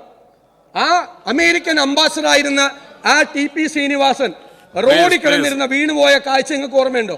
എന്തിനാ ഇവരൊക്കെ ഇന്റർവ്യൂ ചെയ്ത ഞാൻ let me complete my point. വിദേശ സർവകലാശാലകൾ കേരളത്തിലേക്ക് കൊണ്ടുവരാൻ ഞങ്ങളൊരു തീരുമാനമെടുത്തപ്പോഴാണ് നിങ്ങൾ ഈ കുട്ടികളെ കൊണ്ട് ഇത് ചെയ്യിച്ചത്. എന്നിട്ട് ഇപ്പൊ എന്താ നിങ്ങളുടെ പോളിസി? ഇപ്പൊ നിങ്ങൾ വിദേശ സർവകലാശാല കൊണ്ടുവരാൻ പോവാ. നല്ല കാര്യം, മനസ്സിലായ? ഇതൊക്കെ നിങ്ങൾ ചെയ്താണ്. അതെല്ലാം ചെയ്തിരുന്നു. നേരത്തെ വിദേശ സർവകലാശാലകൾ കേരളത്തിൽ വന്നിരുന്നു. ഇവിടെ പഠിക്കാൻ കുട്ടികൾക്ക് ഫോറിൻ യൂണിവേഴ്സിറ്റിയിൽ സൗകര്യങ്ങൾ ഉണ്ടായിരുന്നുവെങ്കിൽ ഈ മൈഗ്രേഷൻ നമുക്ക് നിയന്ത്രിക്കാൻ പറ്റും. സർ, ഇത് ഞങ്ങൾ പറയുന്നത് മിനിസ്റ്റർക്ക് എന്തെങ്കിലും അതിനുശേഷം പറയാം. അവർക്ക് അതിനുശേഷം പറയാമല്ലോ. Yes. സാർ, ഞങ്ങൾ ഈ വിഷയം കൊണ്ടുവന്നത് ഇത് ബഹുമാനപ്പെട്ട ഉന്നത വിദ്യാഭ്യാസ മന്ത്രി പറഞ്ഞതുപോലെ ഇതൊരു സാധാരണഗതിയിൽ പിള്ളേർ പഠിക്കാൻ പോകുന്ന ഒരു ട്രെൻഡല്ല. നമുക്ക് എല്ലാവർക്കും അറിയാം, നിങ്ങൾക്ക് എല്ലാവർക്കും അറിയാം, നമുക്ക് എല്ലാവർക്കും അറിയാം. ഇത് കേരളത്തിന് വലിയ സാമൂഹ്യ സാമ്പത്തിക പ്രത്യാഘാതം ഉണ്ടാക്കുന്ന, കേരളത്തിൻ്റെ ഒരു ക്രീമായിട്ടുള്ള ഒരു പോപ്പുലേഷനെ നഷ്ടപ്പെടുന്ന, കേരളം ഏജ്ഡ് ആയിട്ടുള്ള ഒരാളുകളുടെ സ്ഥലമായി മാറാൻ സാധ്യതയുള്ള അപകടകരമായൊരു ട്രെൻഡുണ്ട്. കുട്ടികൾ പോകണ്ടെന്നൊന്നുമല്ല, അത് ഗൗരവത്തോടുകൂടി പഠന വിധേയമാക്കി എന്താണ് സംഭവിക്കുന്നത്, കുട്ടികൾ കബളിപ്പിക്കപ്പെടുന്നുണ്ടോ, കുട്ടികൾക്ക് അപകടം സംഭവിക്കുന്നുണ്ടോ, നല്ല യൂണിവേഴ്സിറ്റിയിലാണോ പഠിക്കുന്നത്, നല്ല കോഴ്സിനാണോ ചേരുന്നത്, ഇതെല്ലാം അന്വേഷിക്കാനും ഇതിനുള്ള ഒരു സിസ്റ്റം, ഒരു മെക്കാനിസം നമ്മുടെ സംസ്ഥാനത്ത് ഉണ്ടാക്കാതെ കേരളത്തിലെ യൂണിവേഴ്സിറ്റി ഗംഭീരമാണ്. അതുകൊണ്ടാണ് പിള്ളേർ 17 വയസ്സിൽ അങ്ങോട്ട് പോകുന്നത്. 17 വയസ്സിൽ അങ്ങോട്ട് പോവാ, യൂണിവേഴ്സിറ്റി ഗംഭീര. സാർ, ഇത് ഞങ്ങൾ വിചാരിച്ചത് ഗൗരവത്തോടു കൂടി ഗവൺമെൻറ് ഇതിനോട് പ്രതികരിക്കുമെന്നും, ആ ഗൗരവത്തോടു കൂടി പ്രതികരിച്ച് നമുക്ക് എല്ലാവർക്കും കൂടി ഒരുമിച്ച് ചേർന്ന് നിന്നുകൊണ്ട് ഇതിൻ്റെ സാമൂഹ്യ സാമ്പത്തിക പ്രത്യാഘാതങ്ങൾ പഠിക്കാം എന്ന് പറയുമെന്നാണ് കരുതിയത്. ദൗർഭാഗ്യകരമെന്ന് പറയട്ടെ സാർ, ഇത്രയും നെഗറ്റീവായ, ഇത്രയും നിഷേധാത്മകമായ, എല്ലാവരെയും ഇങ്ങനെ പുച്ഛിച്ചു തള്ളുന്ന, ആരും ഇങ്ങനൊരു അഭിപ്രായം കൊണ്ടുവരാൻ പാടില്ല എന്ന് പറയുന്ന ബഹുമാനിയായ ഉന്നത വിദ്യാഭ്യാസ വകുപ്പ് മന്ത്രിയുടെ ഈ നിഷേധാത്മകമായ സമീപനം നിങ്ങളിത് ചരിത്രത്തിൽ അടയാളപ്പെടുത്താൻ പോവാണ്. നിങ്ങളുടെ ഇന്നത്തെ വേർഡ്സ്, അതിൽ പ്രതിഷേധിച്ച് ഞാനും എൻ്റെ പാർട്ടിയും വോക്കൗട്ട് ചെയ്യും.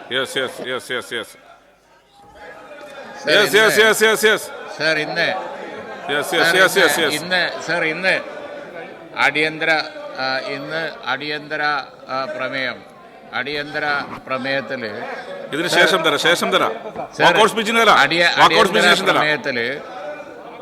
അടിയന്തര പ്രമേയത്തില് സർ എന്റെ വാക്കൗട്ട് പ്രസംഗം അടിയന്തര പ്രമേയത്തില് ശ്രീ മാത്യു കോഴൽനാടൻ കൊണ്ടുവന്ന അടിയന്തര പ്രമേയത്തിന്റെ സ്പിരിറ്റ് ബഹുമാനപ്പെട്ട ഉന്നത വിദ്യാഭ്യാസ മന്ത്രി ഒട്ടും ഉൾക്കൊണ്ടിട്ടില്ല എന്ന് പറയേണ്ടി വന്നതിൽ വളരെ നിരാശയുണ്ട്. കാരണം എന്താണെന്ന് വെച്ച് കഴിഞ്ഞാൽ സർ, എല്ലാവരും അംഗീകരിക്കുന്ന ഇന്നുള്ള ഒരു സാമൂഹ്യ പ്രശ്നം നമ്മളെല്ലാവരും കൂടി ചർച്ച ചെയ്ത് പരിഹാരം കണ്ടെത്തേണ്ട ഒരു സോഷ്യൽ പ്രോബ്ലം ഉണ്ട്.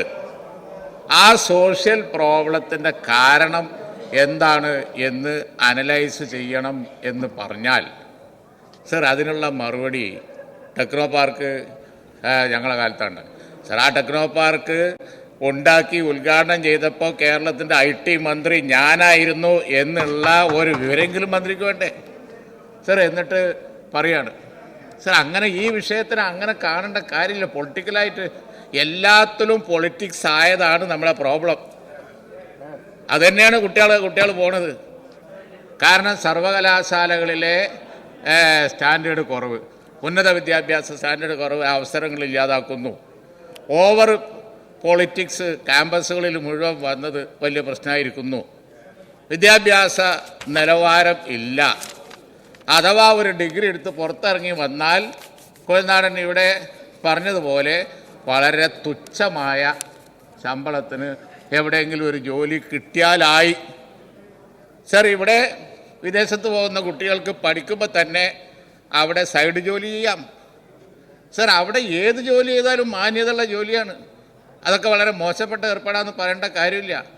അവിടെ ഹോട്ടലുകളിലാണ് ജോലി ചെയ്യുന്നത്, അതിന് നല്ല ഹവർലിയാണ് സാലറി. അല്ല, ഗൾഫിലല്ല, ഓസ്ട്രേലിയയിലും യൂറോപ്പിലും അമേരിക്കയിലും കാനഡയിലും ഒക്കെ മണിക്കൂറിനാണ് സാലറി കൊടുക്കുന്നത്. ആ മണിക്കൂറിന് കിട്ടും. എത്ര മണിക്കൂർ ജോലി ചെയ്ത് കഴിഞ്ഞിട്ടുണ്ടെങ്കിൽ പഠിക്കാനുള്ള പണം അവർക്ക് കിട്ടും. നല്ല സ്ഥാപനത്തിലാണ്, കബളിപ്പിക്കുന്നത് വേറെ ഉണ്ടാവും. നല്ല സ്ഥാപനത്തിലാണ് എന്നുണ്ടെങ്കിൽ കുട്ടിക്ക് മെറിറ്റ് ഉണ്ടെങ്കിൽ ഓപ്പർച്യൂണിറ്റി ഗ്യാരൻറ്റീഡാണ്. ഇത് കൊടുക്കാൻ നമുക്ക് കഴിയുമോ? അത് ഉണ്ടാക്കാൻ വേണ്ടി നമ്മൾ നോക്കണം, അതിനുവേണ്ടി നമ്മൾ പ്രവർത്തിക്കണം എന്നാണ് അടിയന്തര പ്രമേയത്തിൻ്റെ യഥാർത്ഥത്തിലെ സ്പിരിറ്റ്. അതാണ്. അതിനെയും രാഷ്ട്രീയമായി മാത്രം കണ്ട് ഇവിടെ അങ്ങനെ സംസാരിച്ചാൽ സർ, പിന്നെ നമ്മൾ ഒരിക്കലും നന്നാവില്ല എന്നല്ല എൻ്റെ അർത്ഥം. ഒരിക്കലും നന്നാവില്ല എന്നാണ് എൻ്റെ അർത്ഥം. അതുകൊണ്ട് ഈ അപ്രോച്ച് അല്ല എടുക്കേണ്ടത്. ഈ അടിയന്തര പ്രമേയത്തിന് നിദാനമായിട്ടുള്ള വിഷയം ഒരു സാമൂഹ്യ പ്രശ്നമാണ്, യാഥാർത്ഥ്യമാണ്. കുട്ടികൾ പോവുകയാണ്. പോണോലൊക്കെ കുറ്റം പറയാൻ പറ്റൂല. ശ്രീജ ഇവിടെ പറഞ്ഞ പോലെ പോണതൊക്കെ തെറ്റല്ല, ആരും ഇത് പറയുന്നില്ല. പോണോല് പോവും, നല്ല ഓപ്പർച്യൂണിറ്റി നോക്കി പോവും, നല്ല യൂണിവേഴ്സിറ്റി നോക്കി പോവും. യൂണിവേഴ്സിറ്റി നോക്കിപ്പോയി അവിടെ കുറച്ച് അധികം കഴിഞ്ഞതിന് മുമ്പ് അവർ വല്ല ഹോട്ടലിലോ അല്ലെങ്കിൽ ഈ പറഞ്ഞതുപോലെ പിന്നെ വയസ്സായ ആളുകളെ നോക്കാനോ, അത് അവിടുത്തെ ഒരു പ്രോബ്ലമാണ്. അത് നല്ല സാലറി കിട്ടും, എന്തായാലും മോശം. ഒരു ജോലിയെയും അവിടെ ആരും മോശമായി കാണുന്നില്ല. അങ്ങനെ ഒരു സോഷ്യൽ അറ്റ്മോസ്ഫിയർ നിൽക്കുന്നതാണ് ഇവിടെ ആളുകൾ ജോലി ചെയ്യാത്തത്. അത് വേറെ പ്രശ്നമാണ്. അപ്പോൾ അതുകൊണ്ട് ഈ പ്രശ്നത്തെ, കേരളം ഇന്ന് അനുഭവിക്കുന്ന ഗൗരവമുള്ള ഒരു പ്രശ്നത്തെ, എന്തുകൊണ്ട് ഇന്ത്യൻ സ്റ്റേറ്റുകളെ അപേക്ഷിച്ച് കൂടുതൽ ഇത് കേരളത്തിലാണ്. ഇതൊന്നും മറച്ചു വെക്കാൻ കഴിയുന്ന കാര്യമല്ല. അതിനെ വെറും രാഷ്ട്രീയമായിട്ട് ഞങ്ങളെ കാലത്ത് അങ്ങനെ, ഇങ്ങനെ കാലത്ത് ഇങ്ങനെ എന്ന് പറഞ്ഞ് കേവലം പൊളിറ്റിക്കലായി മാത്രം കണ്ട് അതിന് മറുപടി പറഞ്ഞ് ഒരു അപ്രോച്ച് പോലും ഒരു ആരോഗ്യകരമായ രീതിയിൽ എടുക്കാത്ത ഈ നിലപാടിൽ പ്രതിഷേധിച്ച് ഞാനും എൻ്റെ പാർട്ടിയും രാഘവട്ടെ. ഈ അടിയന്തര പ്രമേയവുമായി ബന്ധപ്പെട്ടുള്ള വിഷയത്തിൽ ഞങ്ങൾ പറഞ്ഞ വിവിധ കാര്യങ്ങൾ സാറേ, കഴിഞ്ഞ ദിവസം ബഹുമാനപ്പെട്ട വ്യവസായ മന്ത്രി തന്നെ അദ്ദേഹത്തിൻ്റെ ഒരു ചോദ്യോത്തര വേളയിൽ അദ്ദേഹം മറുപടിയായിട്ട് പറഞ്ഞു, ഇവിടെ ഉള്ളതിനേക്കാൾ നിലവാരം കുറഞ്ഞ ഇൻസ്റ്റിറ്റ്യൂഷൻസിൽ ഇവിടുത്തെ കുട്ടികൾ അവിടെ പോയി ചേരുന്നു എന്നത്. അപ്പം അതൊരു വളരെ ഫാക്ച്വലായൊരു കാര്യമാണ് സാർ. ഇപ്പോൾ കുട്ടികൾ അവർ ഇവിടെ നിന്ന് മാറാൻ ആഗ്രഹിക്കുന്നു എന്നുണ്ടെങ്കിൽ അതെന്തുകൊണ്ടാണ് എന്നതിനെ സംബന്ധിച്ച് സർക്കാർ മൈൻഡ് അപ്ലൈ ചെയ്തൊരു അതിലേക്ക് കടക്കണമെന്നുള്ളതാണ് ഞങ്ങൾ സൂചിപ്പിക്കുന്നത്. ഇതൊരു വലിയ സാമൂഹിക പ്രശ്നമായി മാറുന്നു എന്നുള്ളത് യാഥാർത്ഥ്യമാണ്. ഇപ്പോൾ നമ്മുടെ പ്രദേശങ്ങൾ നോക്കിയാൽ ഒരു 10 വീടെടുത്താൽ അതിൽ 6 അല്ലെങ്കിൽ 7 വീടുകളിൽ ഏറ്റവും കുറഞ്ഞ കുട്ടികൾ പുറത്തോട്ട് പോയി കഴിഞ്ഞിരിക്കും. അവർ ഏത് നിലയിലും പുറത്തു പോകാനുള്ള ആഗ്രഹത്തിലേക്ക് ഇന്ന് മാറുന്നു. അപ്പോൾ അവരാഗ്രഹിക്കുന്ന തലത്തിലേക്ക് ഉയർന്നു വരാൻ കഴിയാത്ത എന്താണ് അവർ ആഗ്രഹിക്കുന്നത്, അതിലേക്ക് ഗവൺമെൻറ് ഇടപെടണം എന്നുള്ളതാണ്. സാർ, റിക്രൂട്ടിംഗ് ഏജൻസീസിൻ്റെ ഇടയിൽ വലിയ തട്ടിപ്പ് നടക്കുന്നുണ്ട്. കാരണം ഇത് എണ്ണത്തിൽ പെരുകുമ്പോൾ സർക്കാരിൻ്റെ നിയന്ത്രണം അക്കാര്യത്തിൽ വരുന്നില്ല. അതുകൊണ്ട് തന്നെ അങ്ങനെയും കബളിപ്പിക്കപ്പെടുന്ന കുട്ടികളും കുടുംബങ്ങളും ഇന്ന് കേരളത്തിൽ വർദ്ധിച്ചു വരുന്നു എന്നതും സർക്കാർ കാണേണ്ട ഒരു വിഷയമാണ്. ഒരു ക്രീമി ലെയർ നമുക്ക് നഷ്ടപ്പെടുന്നു എന്നുള്ളതാണ്. എന്തായാലും ഇതിൻ്റെ അകത്ത് ഇന്ന് മുമ്പോട്ട് വെച്ച ഒരു അടിയന്തര പ്രമേയത്തെ ആ ഒരു സ്പിരിറ്റിൽ ബഹുമാനപ്പെട്ട മന്ത്രി എടുത്തില്ല എന്നുള്ളത് വളരെ പ്രതിഷേധാർഹമായ പോയ ഒരു വിഷയമാണ്. ഇങ്ങനൊരു മറുപടി ആയിരുന്നില്ല മന്ത്രിയിൽ ഞങ്ങളാരും പ്രതീക്ഷിച്ചത്. ഈ വിഷയം ചർച്ച ചെയ്യാത്തിൽ പ്രതീക്ഷിച്ച് വാക്കൗട്ട് ചെയ്തു. Yes, parliamentary minister. സർ, ബഹുമാനപ്പെട്ട പ്രതിപക്ഷ നേതാവിൻ്റെ കൂടി സാന്നിധ്യത്തിൽ പറയണമെന്നാണ് ആഗ്രഹിച്ചത്. അദ്ദേഹം ഇവിടെ ഇല്ല. സർ, അങ്ങ് ഇന്നലെ ആരോഗ്യകരമായിട്ടുള്ള ജനാധിപത്യത്തിൽ സംവാദത്തിൻ്റെ പ്രാധാന്യത്തെക്കുറിച്ച് അങ്ങിവിടെ ഈ സഭയിൽ പറയുകയുണ്ടായി. ഒപ്പം ആ സംവാദം സാധ്യമാവുന്ന തരത്തിൽ പരസ്പരം വഴങ്ങുന്നതും ആരോഗ്യകരമായിരിക്കും എന്ന വളരെ ശരിയായ നിരീക്ഷണം അങ്ങ് നടത്തി. സർ, ഈ സഭയിൽ പലപ്പോഴും കാണുന്നത് എന്താണ്? പ്രതിപക്ഷ നേതാവ് സാധാരണഗതിയിൽ ആർക്കും വഴങ്ങാറില്ല. അത്തരമൊരു സന്ദർഭം വരികയും മാത്രമല്ല, അദ്ദേഹത്തിൻ്റെ പ്രസംഗത്തിൽ വിമർശനം വന്നോട്ടെ, ഞങ്ങൾക്ക് ആക്ഷേപമില്ല, വസ്തുതാവിരുദ്ധമായിട്ടുള്ള അപ്പോൾ ഇടപെട്ട് ക്ലാരിഫൈ ചെയ്യേണ്ട കാര്യങ്ങൾ ധാരാളം ഉണ്ടാവുകയും ചെയ്യും. അപ്പോഴാണ് മന്ത്രിമാർ എഴുന്നേൽക്കാറുള്ളത്. അത്തരം ഘട്ടങ്ങളിലൊന്നും പ്രതിപക്ഷ നേതാവ് വഴങ്ങില്ല എന്ന് മാത്രമല്ല, ഒരുതരം സമ്മർദ്ദം തന്ത്രം സഭയിൽ പ്രയോഗിക്കും. പ്രതിപക്ഷ നേതാവ് സംസാരിക്കുമ്പോൾ ഇടപെടാൻ പാടില്ല എന്ന മട്ടിൽ ആ സമ്മർദ്ദ തന്ത്രം പലപ്പോഴും ചെയറിന് നേരെയും പ്രയോഗിക്കുന്നത് കണ്ടിട്ടുണ്ട്. ആ ഘട്ടത്തിലെല്ലാം അത് ചൂണ്ടിക്കാണിക്കുകയും ചെയ്യേണ്ടി വന്നിട്ടുണ്ട്. പ്രതിപക്ഷ നേതാവിനോട് അങ്ങേയറ്റത്തെ ആദരവാണ് ഞങ്ങൾക്കെല്ലാവർക്കും ഉള്ളത്. ആ ആദരവ് നിഷേധിക്കുന്ന തരത്തിൽ അല്ലെങ്കിൽ അതിനെ ദുരുപയോഗിക്കുന്ന തരത്തിൽ അദ്ദേഹം പലപ്പോഴും പെരുമാറുന്നു എന്നത് ഖേദത്തോടു കൂടി പറയേണ്ടി വരികയാണ്. ഞാൻ അദ്ദേഹത്തോട് ഒട്ടും അനാദരവുണ്ടായതുകൊണ്ടോ എന്തെങ്കിലും പ്രയാസമുള്ളത് കൊണ്ടോ അല്ല. അപ്പോൾ പ്രതിപക്ഷ ഉപനേതാവ് ഞങ്ങളെ ശക്തമായിട്ട് വിമർശിക്കാറുണ്ട്. പക്ഷെ ഇങ്ങനെ ഒരു കാര്യം അദ്ദേഹത്തെക്കുറിച്ച് പറയേണ്ടി വന്നിട്ടില്ല. അപ്പോൾ അത് ഞാൻ ചുരുക്കുന്നു. ഇപ്പോൾ ഇന്ന് തന്നെ ബഹുമാനപ്പെട്ട മന്ത്രിയെക്കുറിച്ച് ആരാണ് പരിഹസിക്കുകയും പുച്ഛിക്കുകയും ചെയ്തത്? ബഹുമാനപ്പെട്ട ഉന്നത വിദ്യാഭ്യാസ വകുപ്പ് മന്ത്രിയോട് നിരന്തരമായിട്ട് അത്തരമൊരു സമീപനം സ്വീകരിക്കുന്നത്, ആരോഗ്യവകുപ്പ് മന്ത്രിയോട് അത്തരമൊരു സമീപനം സ്വീകരിക്കുന്നത് ആരാണ് സർ? ആരാണ് സർ? സർ, അപ്പോൾ അങ്ങ് ഇന്നലെ പറഞ്ഞത് ആണ് എനിക്ക് ഓർമ്മിപ്പിക്കാനുള്ളത്. ജനാധിപത്യപരവും ആരോഗ്യകരവുമായിട്ടുള്ള ഒരു സംവാദത്തിൻ്റെ അന്തരീക്ഷം സഭയിൽ ഉണ്ടാക്കാൻ ഭരണപക്ഷത്തെ പോലെ തന്നെ പ്രതിപക്ഷത്തിനും പ്രതിപക്ഷ നേതാവിനും പ്രധാനപ്പെട്ട ഉത്തരവാദിത്വമുണ്ട്. പരിഹാസം, പുച്ഛം, ധാർഷ്ട്യം ഇതൊക്കെ അദ്ദേഹവും ഒന്ന് സ്വയം വിലയിരുത്തുന്നതും തിരുത്തുന്നതും നല്ലതാണ്. തിരുത്തുന്നത് എല്ലാവർക്കും ഗുണമാണല്ലോ സാർ. അദ്ദേഹവും അത് തയ്യാറാവേണ്ടതുണ്ട് എന്ന് അദ്ദേഹത്തിന്റെ അഭാവത്തിൽ പറയേണ്ടി വന്നതിൽ എനിക്ക് ഖേദമുണ്ട്. അദ്ദേഹം ഇരിക്കെ പറയണമെന്നാണ് ആഗ്രഹിച്ചത്. ചെയർ ആഗ്രഹിക്കുന്നത് വളരെ ഹെൽത്തി ഡിബേറ്റ്സും വളരെ പീസ്ഫുൾ അറ്റ്മോസ്ഫിയറുമാണ്. പക്ഷേ നിർഭാഗ്യവശാൽ പലപ്പോഴും ഈ സഭക്കകത്ത് അത്തരം രീതി ഉണ്ടാവാറില്ല.